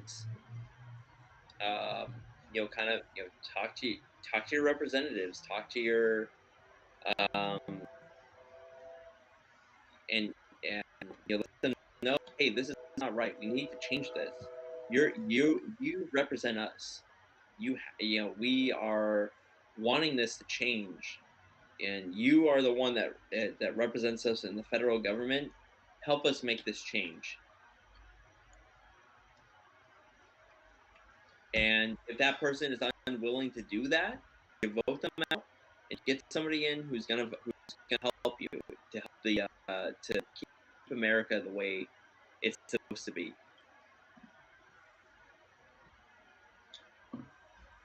Indeed. So yeah, I mean, don't and start small. Don't think you have to. Again, don't think you have to try and change the world in a single night. Start locally. Get involved with like community groups. Even just go and attend like some like city council meetings. Uh, just kind of familiarize yourself with the lay of the land, as it were. Um, Yeah, I mean, and even like make a call to like your local representative or like or your congressman and just ask a few questions, see where they're at. Um, yeah, it's I and mean it's important. me and Rob, our representative is a Democrat and a pretty shitty one, but Hopefully, we can get some changes made and get some people actually give a shit about like our community and our where. yeah, I mean, and talk about your like swamp rats. Our representative has been our representative for like since Our, I was in middle school. So I remember him coming to our class. Brad, God, yeah, Brad he came, Sherman. yeah, that's right. He came to our school too. You're right. Oh my God, I do remember that. Yeah, I do. Yeah, I remember him coming to our class and talking to us. I don't remember exactly everything he said, but I do remember him coming to our class and like, "Yeah, I'm Brad Sherman." Like just like, and that's how I remembered him because he made like this lame joke about Sherman Way, like the street in the in the valley. Oh God. Yeah, Listen, I'm not necessarily saying that these guys have a lot of wit or like or that they connect with the people in every way, but for God forbid, like it just uh, the fact that like a person is in a position for that long. I mean that's over 20 years ago. That's yeah. I was like in seventh grade. because I've been out of high school for 20 years almost, Yeah, I mean, same here. and so I've been out of middle Actually, school. yeah, no, it's exactly 20 years for me this year. Yeah, and so Because I've been out of I graduated. Yeah, I graduated high school in 2002. yeah because you're 2 years older, but yeah, Yeah, you're yeah, right. Yeah, you've been out of school, high school 20 years. Say middle school, God forbid, like we're going on 25 years. That's not right. A guy should not be in that position for 25 years. yeah, absolutely. Yeah, he's just I don't yeah. Again, care. he's become a barnacle. I don't even care if they're good. It's just that's not what the position was meant for. You're not supposed to just stay on for 2 decades.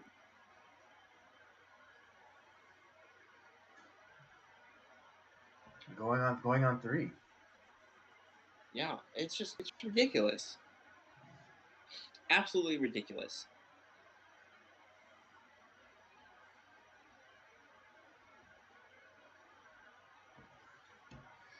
Um, other than Rand Paul stuff. Um, Well, I mean, uh, do you want well, to? yeah. Well, just really quickly then. But also it's really weird because I don't know if y'all saw it, but there was that uh, Senate hearing with the deputy director of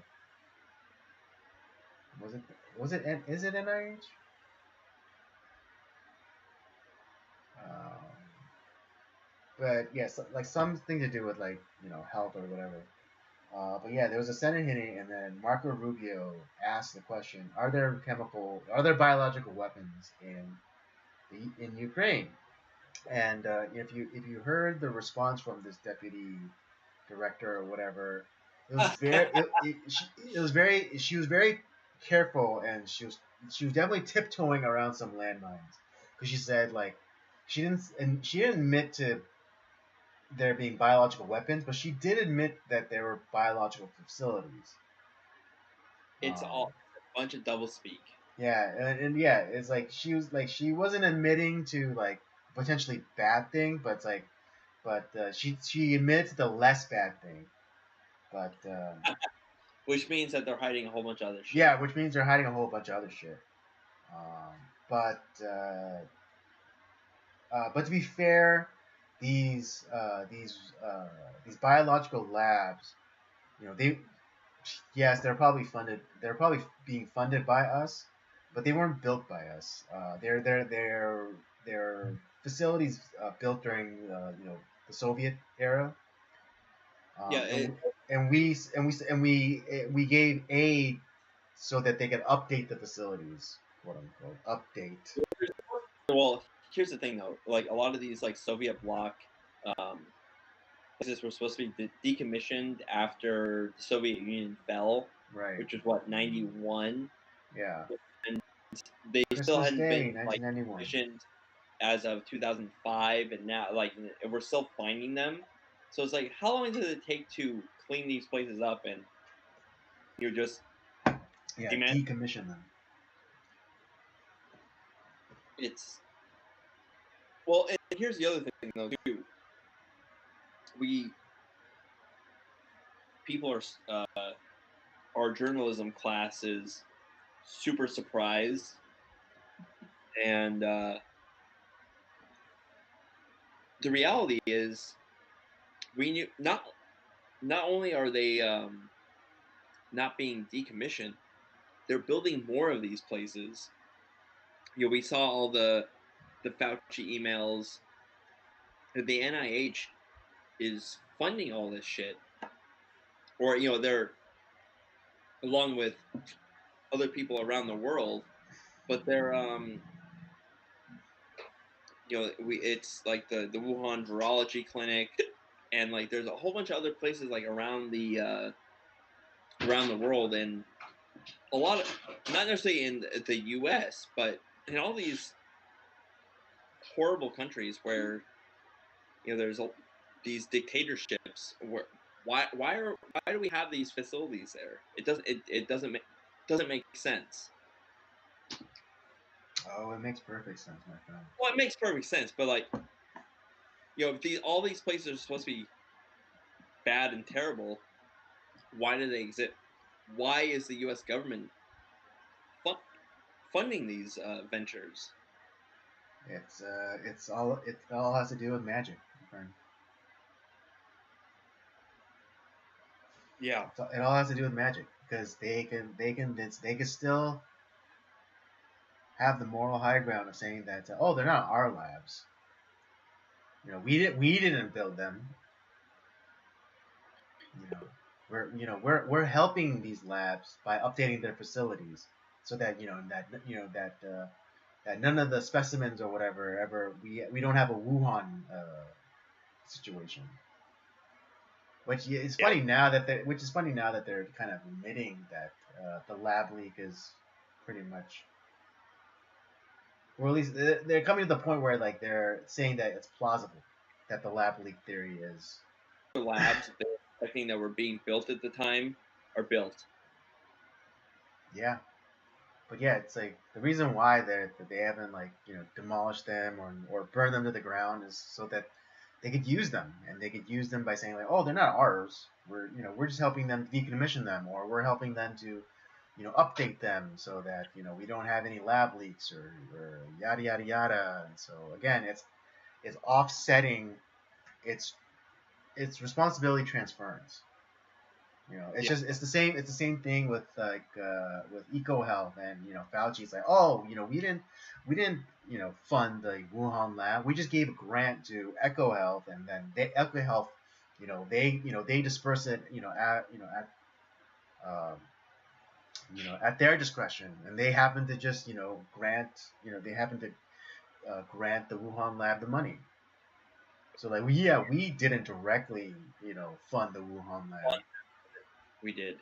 but we did.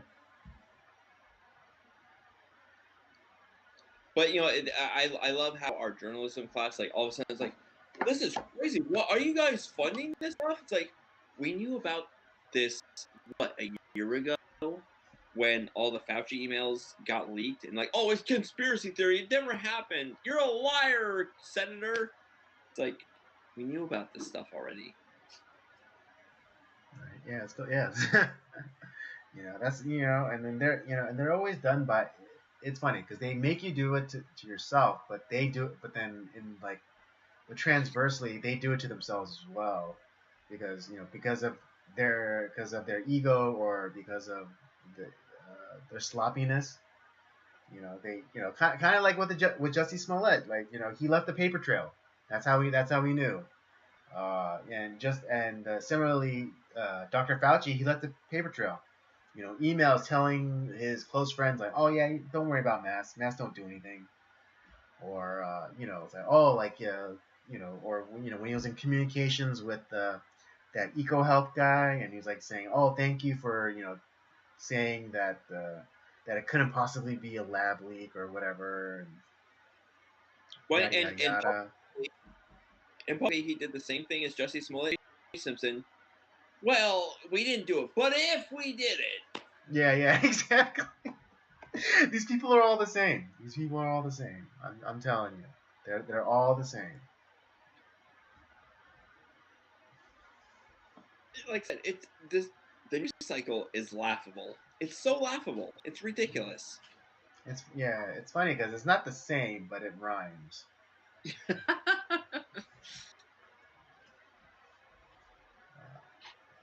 But that's all I have to say about it's kind of, to me, what's interesting in the news.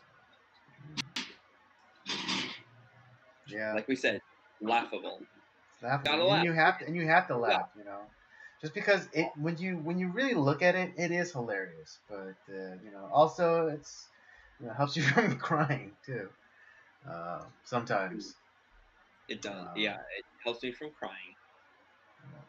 Sometimes, laughing. Sometimes laughter helps helps to keep you from crying. Yeah. Which is again, crying is a perfectly reasonable response as well. But yeah. Laughter is better. But why don't we? Let's get into. Let's really quickly talk about this Toshio Mifune documentary. Just before we get into the movie review. Yeah, sounds good. Why don't you start? Why don't you start us off, Andy? I'm gonna use the bathroom. Oh well, I mean, okay. Yeah, The Last Samurai. Or how did it go? Hold on, people. Stand by.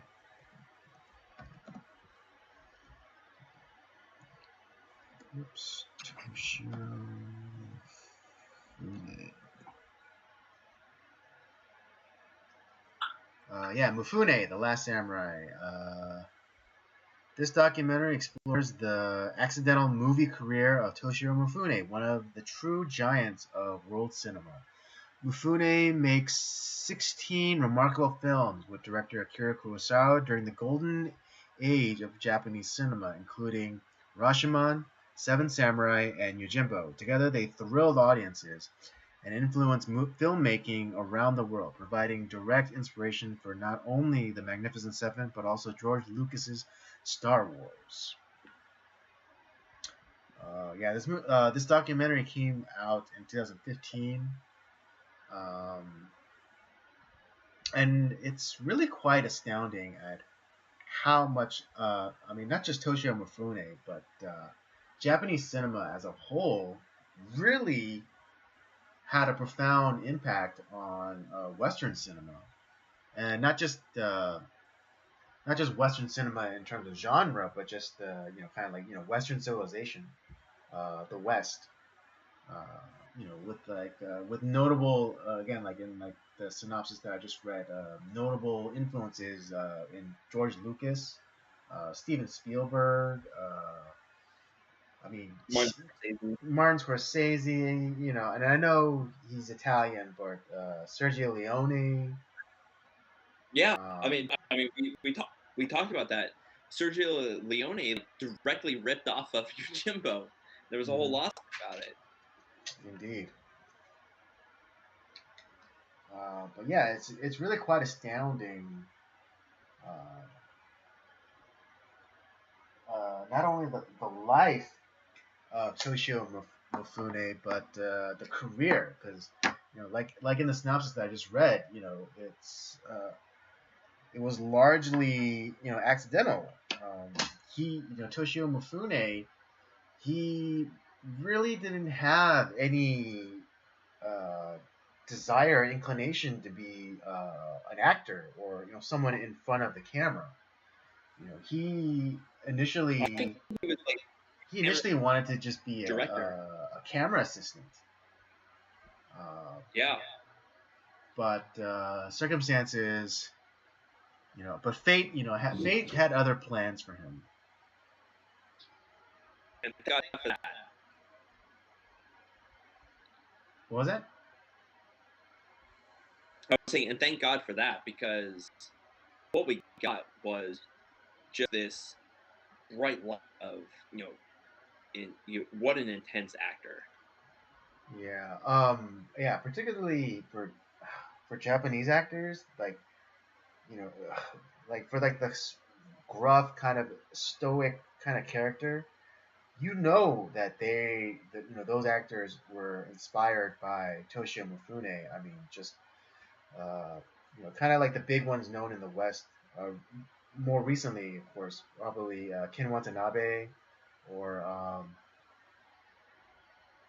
what's his face? Hiroyuki. Hold on. Yeah, Hiroyuki Sanada. Yeah, yeah. Him too. But yeah, like you could tell like well, since both of those actors were in the movie Last Samurai with Tom Cruise, you could tell like their performances totally were inspired by Toshio Mifune. Ken Watanabe was more of like kind of the more stoic kind of Mifune performance, whereas Sanada's performance was more of like the wild man, the rough but wild man kind of Japanese character. And although we didn't get, obviously, Mifune wasn't in the documentary because it's long after he passed passed away. Mm-hmm. But there were people that had worked with him. You see the impact that he had on their career. They talk about how not only did he impact their career, but it's like it changed cinema in general, and you kind of get these semi firsthand accounts about like how intense and like how good he was. Not, and he was a good person. Like he did a lot of things. He wasn't like the prima donna that was gonna treat his other actors like crap. Because there are some people that do that. Mm-hmm. Um, but he genuinely liked the people he worked with, and he took care of them. And he knew he was a star, but he didn't He didn't he act like it. lord it over everybody. He didn't lord it over everyone. He was one of the guys, and he just happened to have more means and took care of people in a lot of Right. ways. Yeah. I mean, what was it? There's that story. There's that anecdote. When he started his own production company, and one of the financiers or whatever was saying like would account that out. It wouldn't be unusual to see him on the set or whatever early and like just kind of like sweeping up and cleaning up the set. Um, or there was another anecdote from a co-star where like it was lunchtime and everyone went off set to go eat lunch, but he would have food delivered to the set, and he would like I think with like some of the crew would just hang back and play cards. Um, And yeah, and so he was a yeah. So Toshio Mifune, even though, and this is probably at the height of his career, he was a huge star, but he was still so grounded, and I think that's partially due to his upbringing as well. And I because I think his parents like they weren't. they weren't super rich, but they were. They were okay. Yeah, I mean, I guess they'd be considered like lower middle class by today's standards. Yeah. But yeah, like his father had like a kind of fledgling photography studio. Um, and I forget what his mother did. Yeah, but at the same time, like but he was fairly okay when he was younger, and Right. then after the war, I mean, he was dog dirt poor. I mean, he used the 1 yen in a blanket that he was given. He turned the blanket into a suit, Right. Um, and yeah, and also yeah, and he uh, was also the oldest of like four children, I believe it was. yeah, So yeah, like I mean, being the oldest, you're always laden with more responsibilities. So yeah, that definitely kind of went into his character, just as a person, and like also informed his work ethic. and I've seen some of his early work too. Yeah, and we talked about this a little bit when we talked about um, One Wonderful Sunday. That was at a transition time at Toho that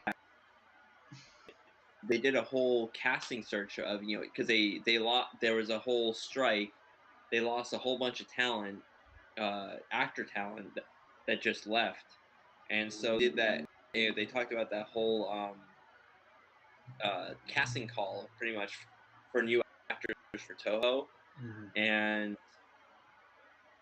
that's where they found Toshiro Mifune, and it was kind of like what they said. I think was uh, that his resume got mixed up, for the camera people to be an actor, and they tested him, and uh, he ended up getting his first major role was not a Kurosawa directed film, but Kurosawa was a writer, and was Snow Trail, which is a great movie. It's a heist film, and, he is brilliant in that as one of the bad guys, and then we get to see him in Drunken Angel with Takashi Shimura. That's his first Kurosawa film. He's really good in that, and from then on, he was not he was in, I think, every Kurosawa film until 1965. So from 48 to 65, he was in every Kurosawa film, and it's one of those that kind of like the De Niro, Scorsese, um, those great director actor collaborations that they. Right, like Nolan Bale. Yeah, exactly. They're in a bunch of films together, Mm. so it's Yeah, and but yeah, I mean, just and then to kind of step back away from like his film career. I mean, he was no, he wasn't a saint. But goddamn, no, what I wouldn't give to have a drink with that man, or just go out on the town with him. Because man, like he was one feisty Hellcat. I tell you what. if I wanted to have a real party, I want Lee Marvin and Toshiro Mifune at my party. Yeah, I mean, yeah, I mean, not to glorify it, but like, yeah, he did have a bit of an alcohol problem. You and I would not remember those parties half the time. Right, but yeah, there was one. It's so awesome, but there was one account of him like getting drunk and like fighting yakuzas Yeah, at a bar. I was like, holy crap! Or like and like one co-star, she recounted how he liked cars and alcohol and sometimes together. at the same time. At the same time. You see just like his car just like fucking wrecked. Yeah. Um, Toshio Mifune is the type like he'll be drinking while driving and like wrap his car around a a tree and like be and and get out and like go drink again. Yeah, insane. Yeah, insane. Yeah. Again, not trying to glorify alcoholism or anything, but what I wouldn't give to go have a night on the town again with him. Oh yeah, the guy's got like probably a billion stories. Yeah. Yeah. I mean, to be modest, I have stories too, but probably not at the level of Toshio Mifune, I would just love to be a fly on the wall at one of those parties. right? um, And and we talk about like a lot of the collaboration with him and Kurosawa, and after the movie Redbeard, it just ends. Now we based off of all the information we have, there's um Kurosawa's I think it's his autobiography. Maybe it's his biography, but I think it's his autobiography. mhm. Kind of like talks about this time, this this documentary, and all the interviews I've heard with like Kurosawa and like people kind of like the Kurosawa documentaries. Mhm. There is that what actually happened is never talked about. So I don't know what happened between those two. Mhm. I don't know if it Mifune was kind of a drinker, would get kind of crazy. I don't know if there was something that, and it was even talked about in this documentary where he would sometimes get drunk, drive to Kurosawa's house, and it's like he would like shake his fist like "damn you," and like kind of like Kurosawa, and who was known as the Emperor when it Right. came to Yeah, Kurosawa was very exacting. Uh, yeah, I forget and I forget where I watched it, but probably for some documentary. But there was like a PA, and they Kurosawa asked for like some like uh, rampart or something, or some section of like a giant like castle wall, right? Um, yeah, and what is it? It didn't look real enough, so he had the PAs or the art department go back and like on each stone like draw paint in like a drop shadow to make it real. But then I mean, it was kind of like busy work because he ended up burning the set down anyways. yeah. So yeah, so like the PAs or like the art department, they spent like an extra amount of time on this set piece, but he just ended up burning it down. Which like I appreciate that at the same time, but I'm like, dude, that's just Yeah. it's Or there's no or yeah, like yeah, and what was it for the Yojimbo sequel, Sanjuro? Um, you know, at the climax, the Sanjuro, the hero, played by Toshio Mifune, has a final duel with his rival. And originally, it was just supposed to be a splurt, like a tiny, like it was supposed to be like a little squib, of a little splurt of blood, but the prop master or whoever like over pressurized the bladder, and and so when they did the take, like there was this huge giant spray of blood, and the PA or whoever thought he was gonna be fired, uh, but what is it? Kira Kurosawa ended up loving it, um, and a trope of Japanese cinema was born. yeah, but I guarantee like in one of those nights of drinking between those two, Mhm. I think some words might have been said, and it just Kurosawa at that time decided like fuck you, I'm never working with you again. It's over, and both both of them were never really the same again. Mm. Yeah, I mean, what was it? One former co-worker, co-actor, co-star, I should say, co-star like hypothesized that maybe it was just that they like a lot of relationships, they kind of, there's like a natural ending to them. Yeah. Or like they use they used each other up.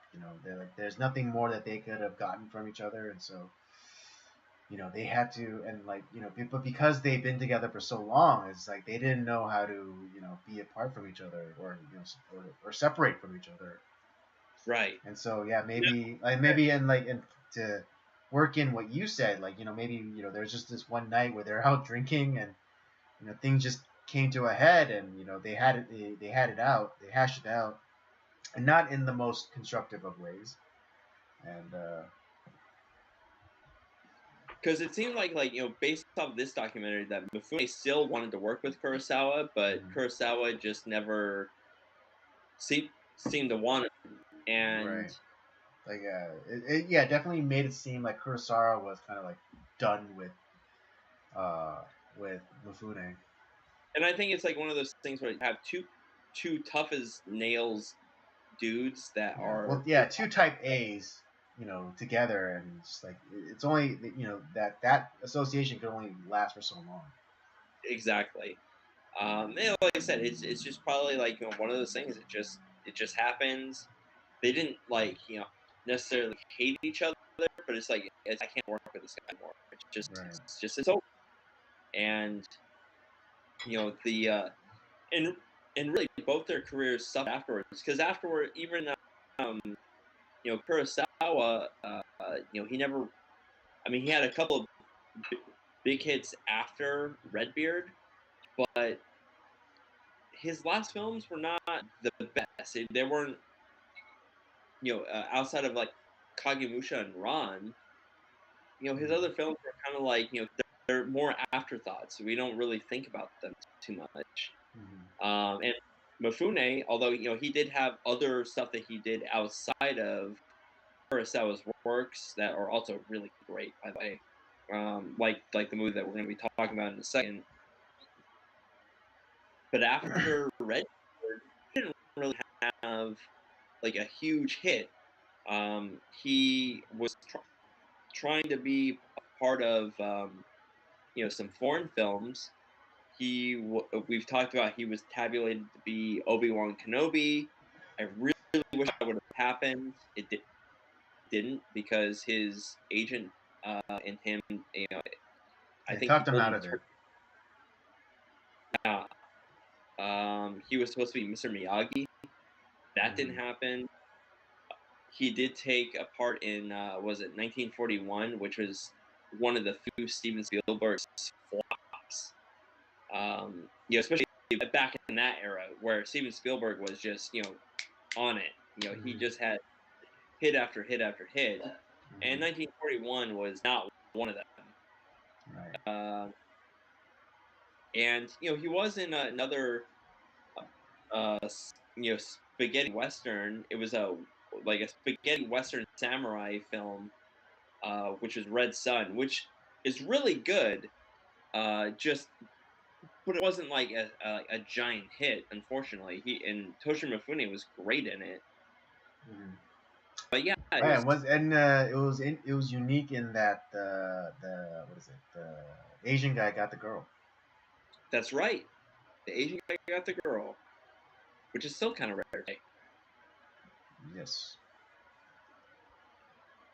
But Um, just goes to show that we Asian actors now, even today, still walk in that man's shadow, and almost paradoxically stand on his shoulders as well. yep, yep.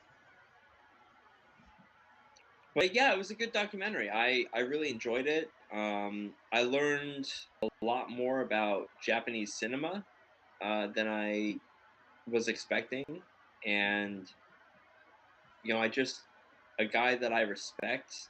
I respect even more. It's just he lived an amazing life.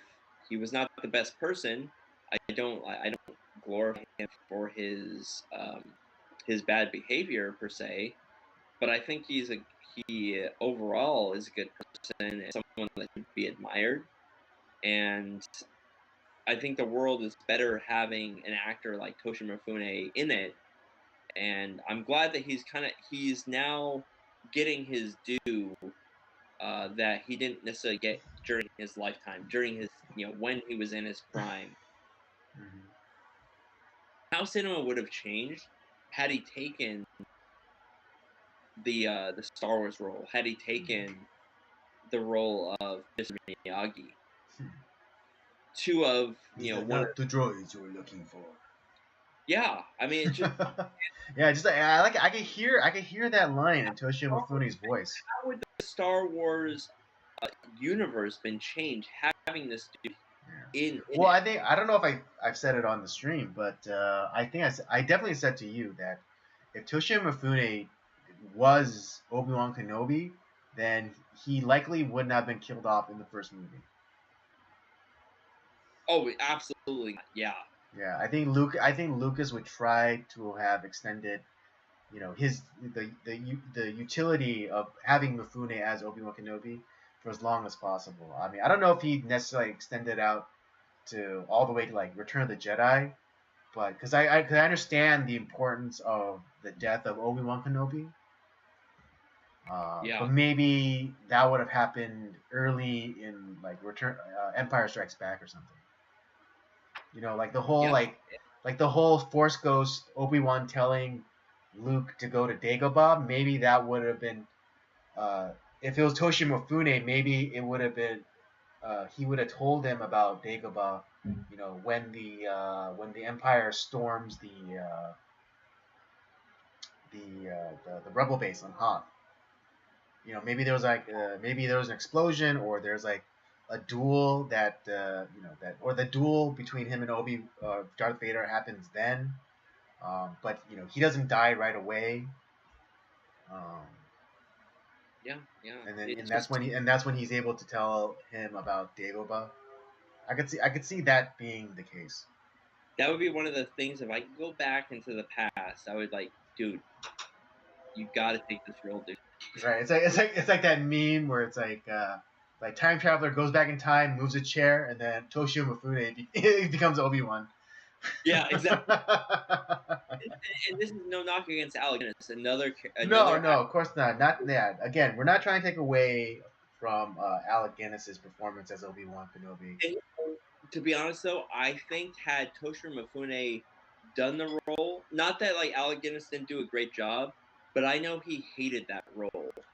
Yeah, no, exactly. Yeah, it's common knowledge that Alec Guinness hated being known as Obi-Wan Kenobi. And the fact that like and he's right to feel that way because he um he has been in so many great films Right. and Yeah. he I was a mean, great just the catalog of his work. And I understand like why he would feel that Star Wars was beneath him. and that's But I totally get that. But I think that Mifune understanding that like, yes, I was a big character. I was a big guy in Japan and I'm dipping my feet into into the Western waters here. I think he would have better appreciated the role and been more excited about it and that you know Western, we always talk about like how we hate like the representation argument here, but think about it. Like I think there would be a lot. Bruce Lee did a lot, and Jackie Chan has done a lot for Western cinema. In their own. I think Toshiro Mifune is a guy that acts circles around both those guys, and would have done a lot more in kind of pushing like where we have more Asians in cinema mhm. in Western cinema because he's a better actor than both of them.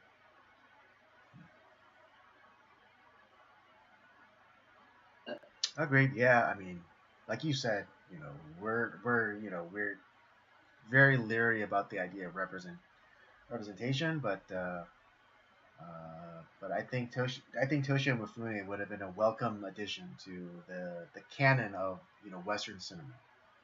Yeah, he's like the Kirk Douglas of Japan. I mean, he has that toughness to him. Hmm. Absolutely.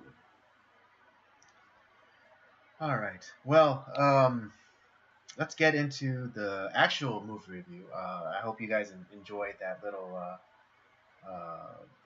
review of Mifune, The Last Samurai, the documentary about Toshio Mifune and his legendary career within Japanese cinema. Absolutely. Yeah, do yourself a favor and check it out. All right, now let's get into our movie review and wrap it up. Let me hit you all with the synopsis and we'll get going. Merciless Swordsman. Sorry for Ryunosuke. Ryunosuke Suke.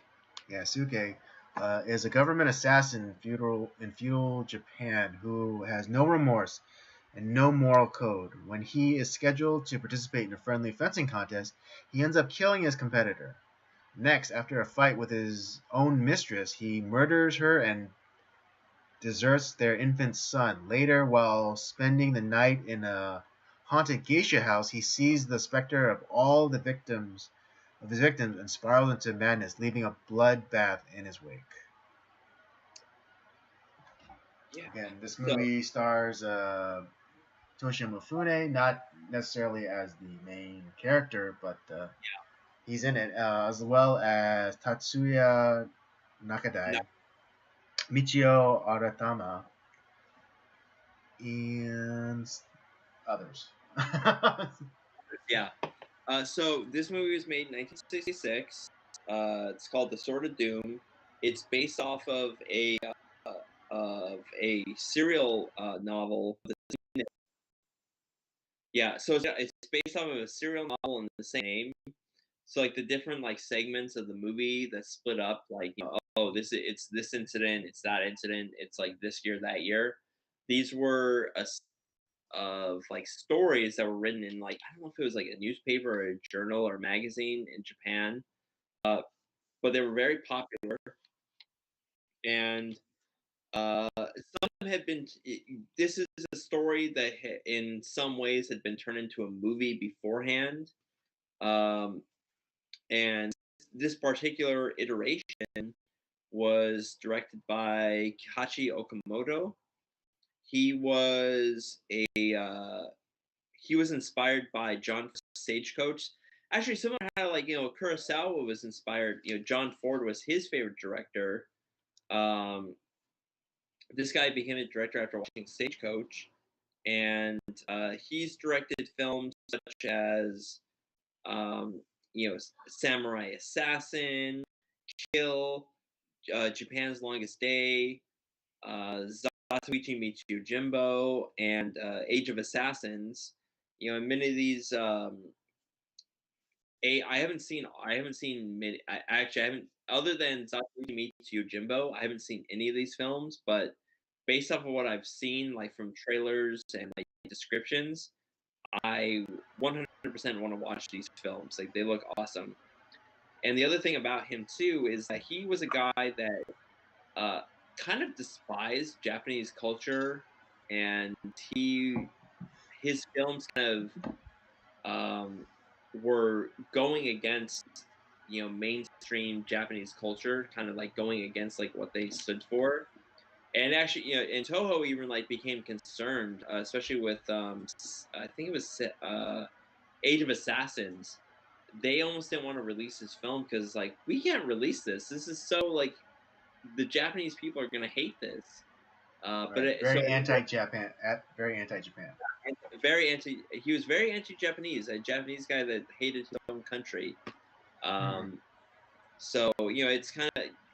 But like I said, all these movies, I'm like, I want to see these films. They look great, or they sound like it'd be a lot of fun. Our two big stars. We have Tatsuya Nakadai, who plays Ryunosuke. He's our main character. Last time that we saw this actor, we did Yojimbo and Sanjuro. Played two different characters in those movies, and obviously Toshiro Mifune, he plays Toranosuke. We've seen him in Seven Samurai, Yojimbo, Sanjuro, and Yeah, very familiar face. yeah, we're gonna do more Toshiro Mifune films. Trust me, it's gonna happen. Um, a couple of themes that occur in this film. I would say there's the biblical concept. Those who live by the sword die by the sword. That definitely plays a part in this film. We also get the great line by Toshiro Mifune's character, where he says, "The sword is the soul. Search the soul to know the sword. Evil mind, evil sword." And that is essentially who Ryunosuke is in this Mhm. film. Yeah, I mean, if you weren't sure he was a bastard, then the opening scene should make it very clear that he is, because he kills an innocent old man, like, in cold blood. Yeah, you're right. Um, I was gonna get to that in a second. so if you're like, I mean, you shouldn't be confused, but if you were, then yeah, just rewatch the opening scene, and you see him cut down, again, an innocent old man, a pilgrim, on a pilgrimage, with his granddaughter, and yeah, the way he just like cuts him down was just so cold and ruthless that I put a pin in that, Andy, because I'm gonna come back to that just a second. okay. Because the thing that I noticed, when I was watching this film, is how often the samurai films are, they're also called like Jidake films, like they're like these period Yeah, samurai films. Jidageki. Yeah, they have so much in common with westerns, and I think this is why I think I like them so much. Is because like westerns, we found like especially the ones that we've reviewed, they tend to be set at a time when the Wild West is ending and a new period is evolving, like that's coming forth. Mhm. Civilization is taking over. We see that, like, there's the train, the railroad is coming in. Civilization is coming forth. Uh, so a period is ending and another is beginning. Mhm. Well, and the same goes for these samurai films. Most of, not all, but most of these samurai films take place at a time, especially at the ending of the Tokugawa shogunate, which is, there's the period. It was the late 19th century, right around like where the Civil War happened. Mhm. There was the Tokugawa shogunate, which was, where Japan was essentially like, kind of blocked off. Like nobody was. It was a blocked off country, Mhm. and the Meiji era, which was like the westernized Japan. Right. This period of Japan is what is often seen in a lot of films, because it is a time of strife. A lot of stuff was happening, and anime and film have talked about this period very often. So a lot of our samurai films definitely take place in this time period. Right. And Including even what is it? Even recently, what is it? The Tom Cruise movie, Last Samurai. That's the same period. specifically, yeah, that's happening exactly at that time period, where Mhm. the Yeah. Right. West Yeah. is open to Japan, Right. or Japan opens up to the West. Mhm. And uh, our character, I'm going to talk about this a little bit more. This time period was rife with a lot of political assassinations. There was there was a group that was loyal to the shogunate and was trying to keep that Yeah. lifestyle. Right. They're trying to keep the status quo. Exactly. And one of my favorite animes, Rurouni Kenshin, are the main character in that. Was one of those members that was trying to keep the shogunate alive. Mhm.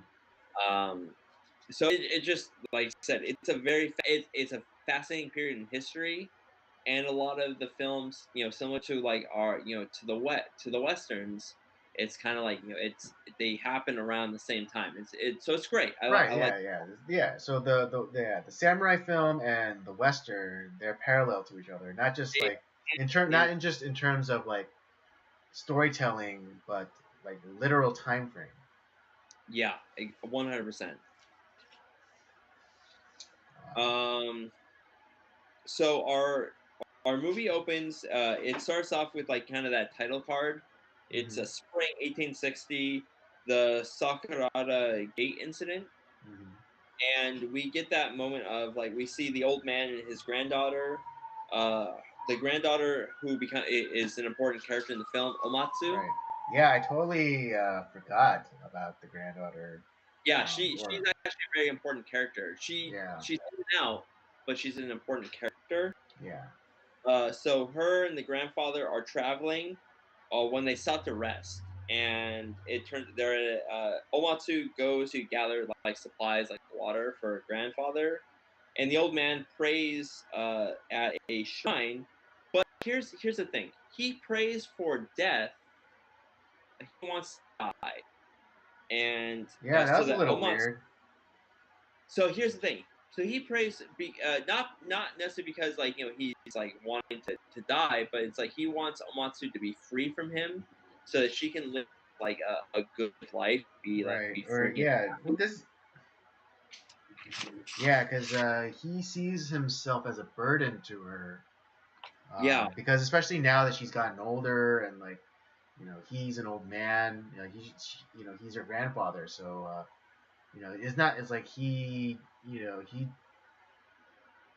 I guess doesn't have the life left in him to like fulfill the duties of her father Yeah. or her father would.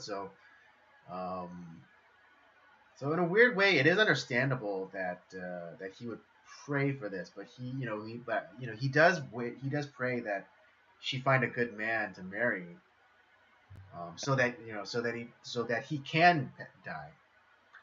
So and as soon as he prays for that, as soon as he's done with that, Uh, Ryunosuke, like a specter, like just out of nowhere, he appears mhm. and asking if like he was a pilgrim, and then he fucking like he just kills him. He just kills the guy.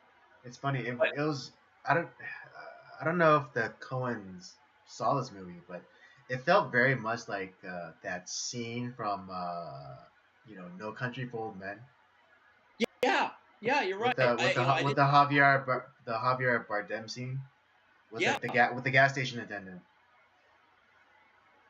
dude, I didn't think of that. They probably did see this movie, but why? Why do you think that he killed him? I mean, technically, the guy got what he prayed for. But Yeah. Um, maybe it was just to set up uh, the state of mind that Royanosuke was in. Just like because um, he had no more morality left. Because he, like as you said, he lived by the sword.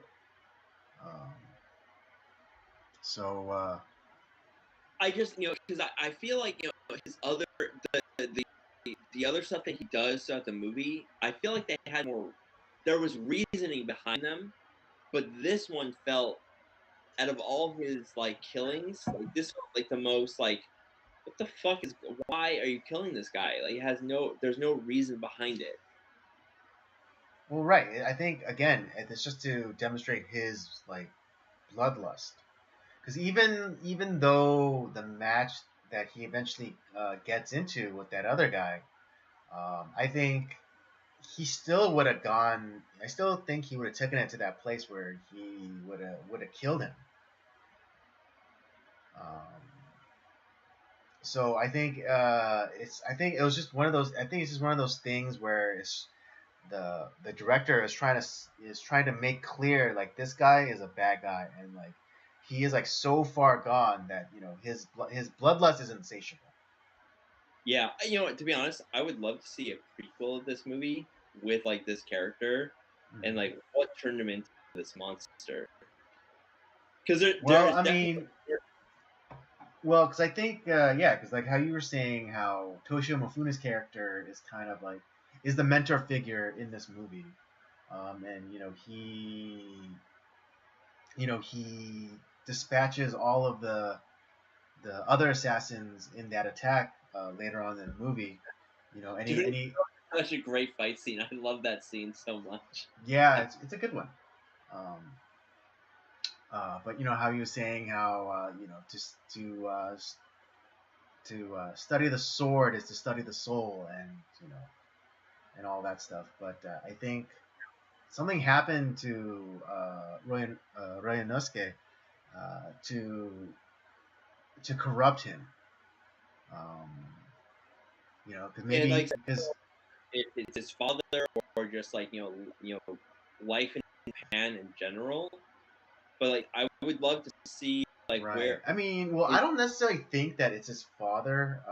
Well, unless like his father had the same kind of position as he does, as being like a government assassin. Um, I don't think that that's his case, because based off of what we hear from the film, that he learned all his swordsmanship from his father, right. and it's there's something that happens, like, because Well, that's what all I'm we see saying. is Well, his that's what I was trying to get to. That's what I was trying to get to. Because because just like as Toshio Mifune's character said, like, oh, to study the sword is to study one's soul, and maybe it was like one of those things where it's like it became like an obsession to him, and like he started relating to the sword, and like and a sword is detached from all emotion. It's it's and its soul and its only purpose is to cut. And so just similar, and maybe like he internalized that you know maybe too well, and so he started taking on the aspects of the sword, well, and yeah, because cold and detached, and only meant for killing. yeah, because the next like big like part of the movie after this is like we see him with his father, who um who is imploring him about like there is a upcoming match with a rival school, fencing school or kendo school, and he's concerned about his son because he doesn't understand, like, because the way that he fights, he lures people in. He's kind of like the Anderson Silva of like sword fighting. He is taunting. He's almost like taunting his opponent to like to draw them in, and then he just eliminates them, and in a very cruel manner. But not only is he cruel in his sword fighting, he's just a cruel person, Mhm. and his dad doesn't understand like why you become so cruel in the way that you eliminate your opponents and the way that you treat people. That's why I'm so curious. I want to know what happened to this guy to turn him so bad. Because it's I don't think that he because the way that it's being said, I don't think that he was always that way. So like I said, Well, I mean, very, yeah. Well, I would also it could also been it could also be something to do with his mother. Like maybe he watched because we don't see his mother. So maybe his mother was killed in front of him. maybe like I said, that's where I would love to see a prequel of this film. That would be great. Mhm. But anyways, so he's asked like to lose to his upcoming match in this like these rival schools, and the wife of his opponent, the opponent is what the hell is the name of the opponent? Hold on, 1 second. Itsuge? Sorry, I had all my names here. The Uts- Utsuki. Utsuki. That's the family name. That's right. The guy that he was fighting was Bunoju Utsuki, Hmm. uh, and so he's a guy that like if he won the match would gain control of this school, and like get a lot of honor. And so Ryunosuke's dad is saying that, like, hey, just lose the match. You don't have to like take a dive essentially, but like lose the match. Don't destroy him. So Mhm. that he can like have because his life will be destroyed if you win. Essentially, in the way, especially in the way that you win. Mhm. Um, and it comes to the point like where even like the Binoju's wife, Hama, she ends up like coming over to like ask him like please have some mercy on my husband, let him win. And this is where like the not the the cruelty of the sword, but the cruelty of him. He forces Hama like I'll do it if you sleep with me. Like essentially, like, he like takes her physically in a way to like which is to be honest like when Hama ends up like meeting him, I love the it's not explicitly we don't see a sex scene, Mhm. but oh my god, the suggestion of like what's going on with like because it's what is it like The was it like implication. yeah, you see like the I think it's like a barley mill or some sort of mill, and you just Yeah. see like, her her like Right. part The of her kimono. sash. Yeah. The Yeah, sash her is thrown up against these the milling apparatus, and it's like it's basically like hammers, and they like hammer down on the grain, pulverizing them. yeah, Yeah, it's just like just that imagery of like the sash being draped on top, and then like the pounding of that mill. Just this yeah, is just why I like this is why I think like sometimes having some censorship is mhm. good because I love stuff like this where it's not explicitly said or shown, but we all get it. Right, We all because yeah, like he could have like, did he have to go to the mill to take advantage of her? No, but I mean, he could have done that in his house. But I like stuff like that. It's just like I love it's creative and we don't right, need to see that scene. But we all know what's happening. right, because there could have been other like ways that he could have depicted this, like like if it was like at his house. I don't know if you guys are familiar, but like that water feature that at some like Japanese inspired gardens have. It's like a bamboo cup and it like fills with water and like it falls over. Yep.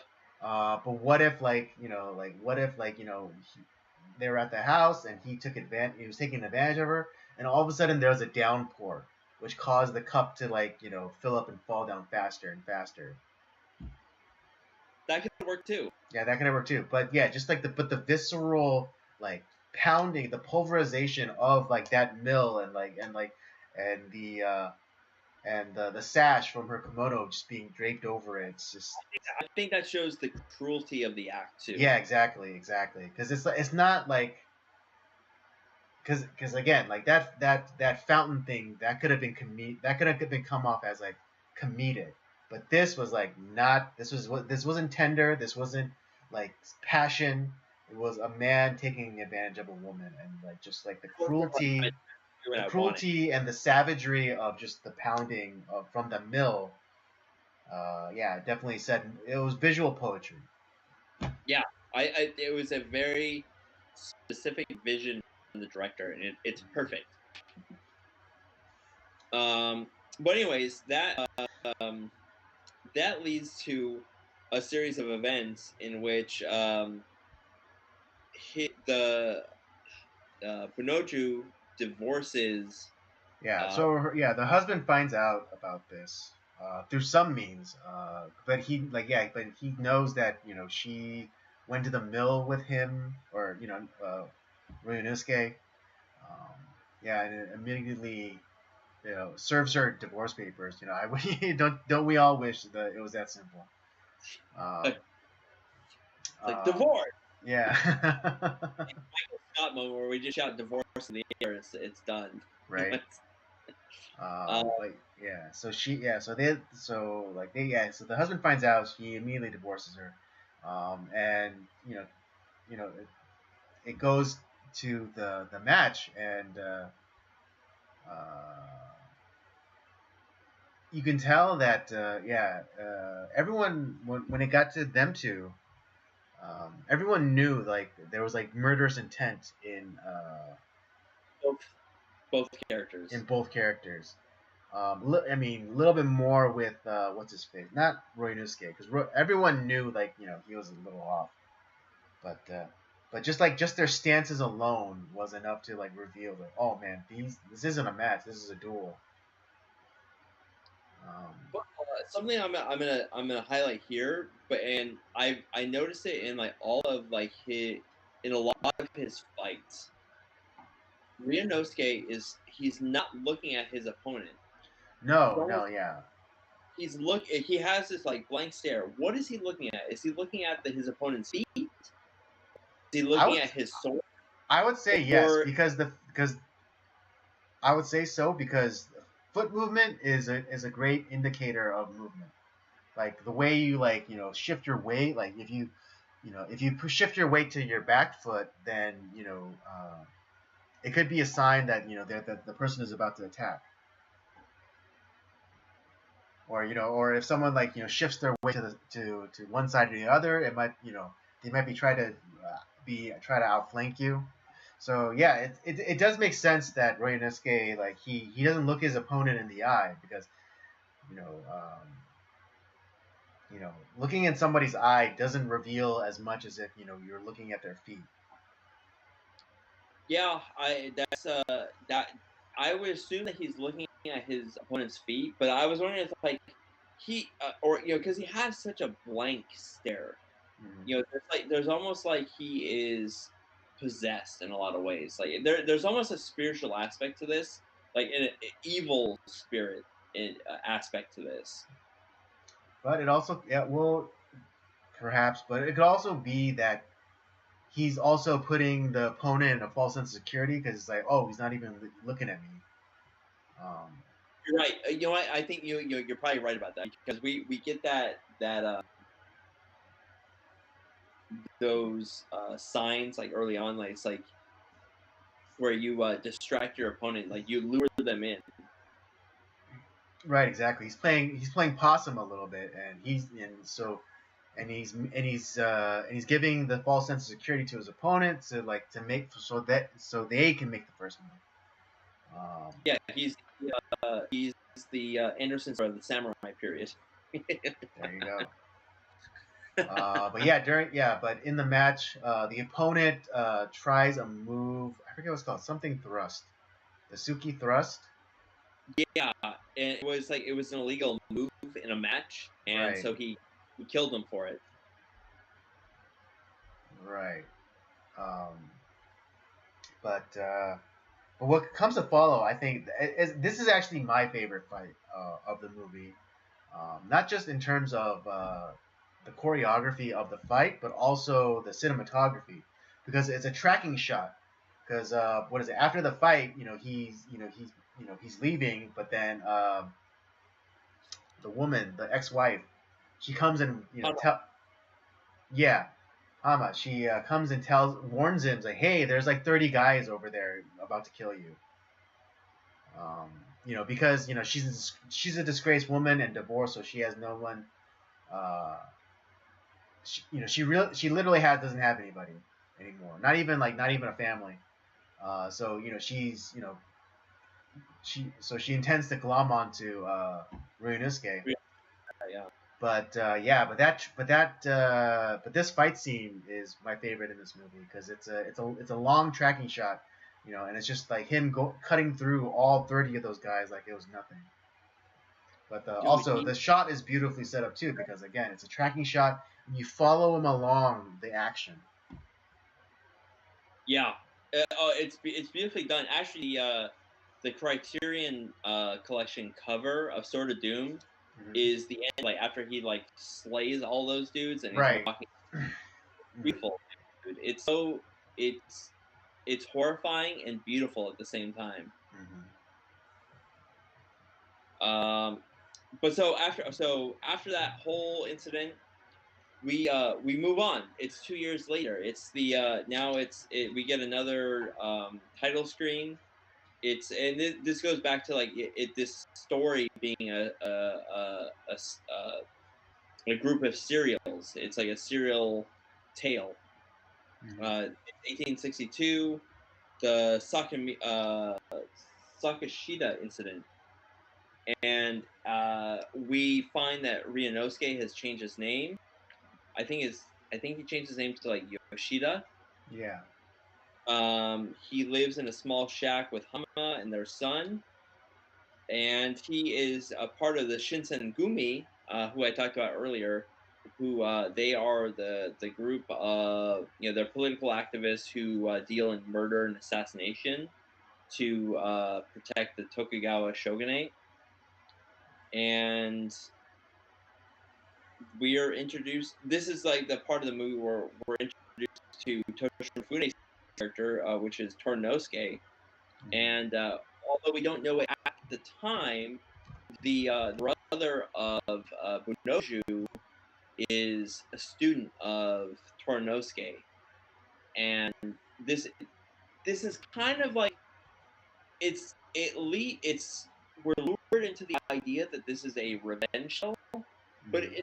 in actuality, it's really not a revenge story because Bonoju's brother never actually gets revenge on Ryunosuke. He never lays his sword on Yeah. Well, Ryunosuke. they never cross. They never end up crossing swords. Yeah, this is and which that's what we're led to believe is gonna happen, but it never happens. Right.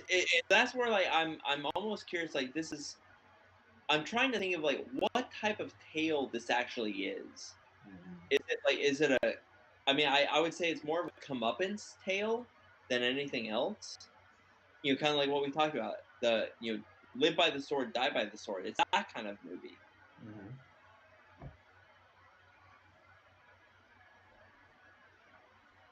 Um, yeah, it's pretty fascinating though that even everything that he's experienced and even like his job as like a political assassin, he still has that itch. Um, Well, actually, I take that back. he still has that itch to like fight and duel people, which leads him to Toshio Mifune's character's school. So here's the reason why he's there. And actually, I take it back. They technically did cross swords in a way, is because he was looking for Binoju's brother, knowing that he wanted revenge for the death of his brother. Binoju's brother wanted revenge, and he came under a different name and asked to challenge the master of that school, which was Torinosuke, Toshimafune's character. And he was like, "Well, you can. Why don't you take on my top pupil?" Which we find out later is Binoju's brother, Mm-hmm. and he kicks his ass. Ryunosuke kicks his tail. Mm-hmm. Although he doesn't kill him. But Ryunosuke leaves saying like, "Oh, the brother that was supposed to be here is not here. He's not after me. He's not here, and they don't know who he is either." Mm-hmm. So, in a sense, we do get that like that fight, but we don't get that fight. Yeah, it's definitely a tease because yeah, you know, kind of like in like even some Western movies, you have like you have that initial fight scene where they're unequal, right? One is better than the other, and so the one beats the other, and the loser goes off and trains or whatever to better themselves, so that they could have a final confrontation at the end usually. Um, so yeah, we do get an initial fight, but we don't get that, in my opinion, that satisfactory final confrontation that you would usually get. But as Robert was saying, like this might actually, but this movie might be about something else. I think it still would have been nice to see because there is a training or there's multiple training scenes where you see what's his face? What's the character's name? Yeah, Hyoma, the Yeah. brother. We do have multiple scenes of him training. Particularly that one move that his brother was going to try to use on the Ryunosuke in the match, but wasn't successful. And this is an anime trope right here. Right, Where you're exactly. this Yeah, the like training montage. yeah, you're getting this like you're training for this like one special attack that like this is gonna be the thing that's gonna take this dude down, like Mhm. this evil guy down. I think when I'm thinking of like Naruto, one of my favorite animes. He trains like to get this one from a master, the Rasengan. Yeah, It's like from this Jiraiya. wind attack. Yeah, from Jiraiya. You know it, and it's like you think it's like, oh, this is how is this one attack and like end up like destroying this enemy, but it does, and it's satisfying. We are all like, oh yeah, fuck yeah, he finally did it. Like he trained all this time to get this attack, and he was able to accomplish it. And in a way, we never we never get to see that happen. And I would Right. say that one disappointing aspect of the movie is we don't get to see the revenge. Yeah. I would say that to me, that's the Yeah. only That's the disappointing part of this movie that's is that that we don't get the payoff of the brother avenging his brother. yeah, that's to me that's the one disappointing part of this film. And that's what like that's it's this is gonna take it away from a 5-star film for me is because of this aspect. We don't get the satisfaction of the revenge. Mhm.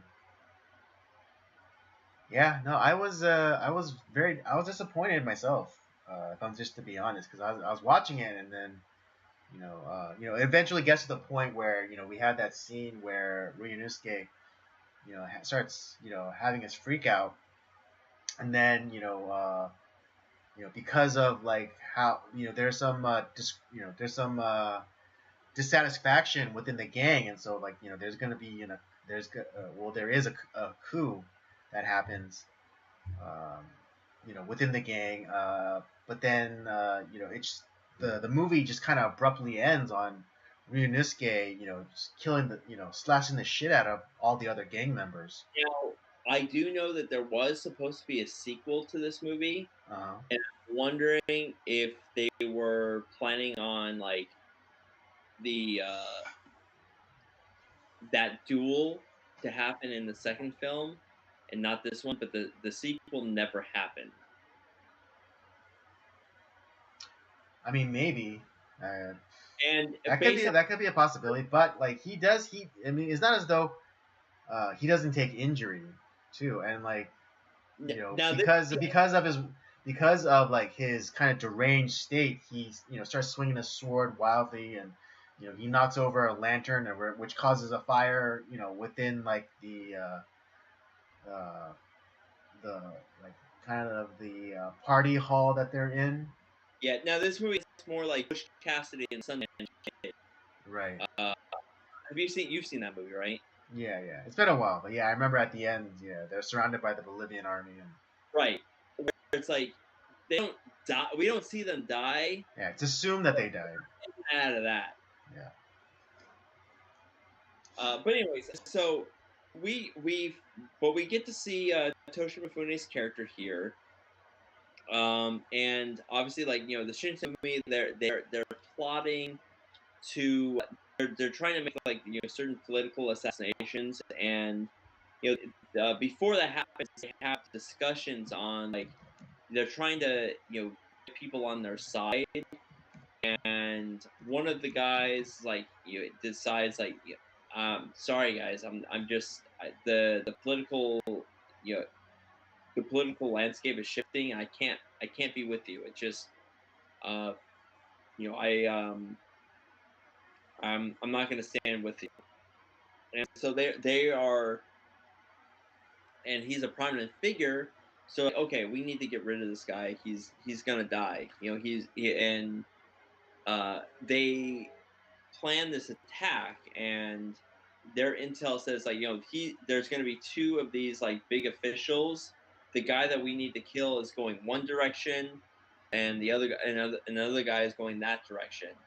But the guy that we need to kill is going here, and they are fooled because the guy that they know is going to be easier to attack ends up not going the direction they thought, and the guy that they end up being matched against is Toshiro Mifune's character, uh, Tornade, who is, and the music is just perfect in this scene. Yeah. It's and I remember when I first watched this movie, I remember sharing this small clip with like you and Eric, who I was just like, guys, you gotta watch this scene. It's so fucking great. The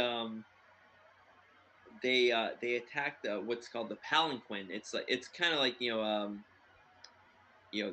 like this special carrier case like they would Yeah. hold important political figures back in the day in Japan. And they think that they're going to be attacking this one guy. They run at it with a sword, and Toshiro Mifune, Torinosuke, runs out of it and just cuts the shit out of it. This one dude, and it's like you get that like dun dun dun. It's like this these great musical stings, and it's like, what do you got? In that Mifune tone, it's like, what are you doing? Like what? What are you, is this like? Did you? Is this a grudge? Is it like for revenge? Like state your purpose. Essentially, it's like this cool, this super cool scene, and he just proceeds to destroy the ever loving shit out of these and this is the first moment where Ryunosuke as a character who he is a guy who has dominated everybody, but he recognizes it, and he's never seen like this guy's swordsmanship, but he recognizes that he is out of his element, and because he looks on you look in his eyes for the first time, usually this like blank demonic stare. Yeah. You see fear in his eyes when you see. That's correct. Yeah, he sees the swordsmanship of Shimada, and it's like, I am fucking out of my depth. Yeah, because Ryunosuke would destroy all of those guys in pretty one on one. Pretty handily, yeah. But he couldn't destroy them all. Having them all come at him together. Torinosuke, Toshiro Mifune's character, eliminated them together. He just laid them flat like they were nothing. And he even said, "It's like, what are you doing? Like, it's like I just, you had all these good swordsmen that I just like that their life is like worthless now. Right. Yeah. It's like yeah. This is a tragedy. Yeah, All these great swords. Yeah. Like even though like they were trying to kill him, like it pained him to kill all of them. and 'Cause that's where this is where the break in Ryunosuke's character, like where his constitution is destroyed, Mhm. and this is where he starts to go insane because it's like, I can't beat this guy. I have nothing, and he starts to go a little bit crazy. And um, now because the guy that was asking for death that didn't die, that was the leader of that group of Ryunosuke's group, the Shinsengumi. The And old man at the no, the beginning. guy that was when the last guy that Oh yeah. he was the leader of the group. Hmm. and he was willing to die rather than like kind of give up the purpose, like what he was doing. Mm-hmm. He's like, I made a mistake. Just kill me, kill me.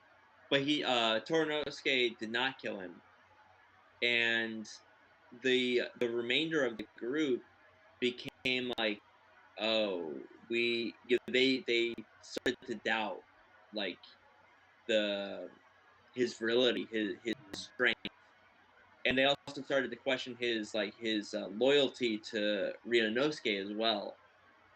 And this is where kind of like where we get towards the end of the film.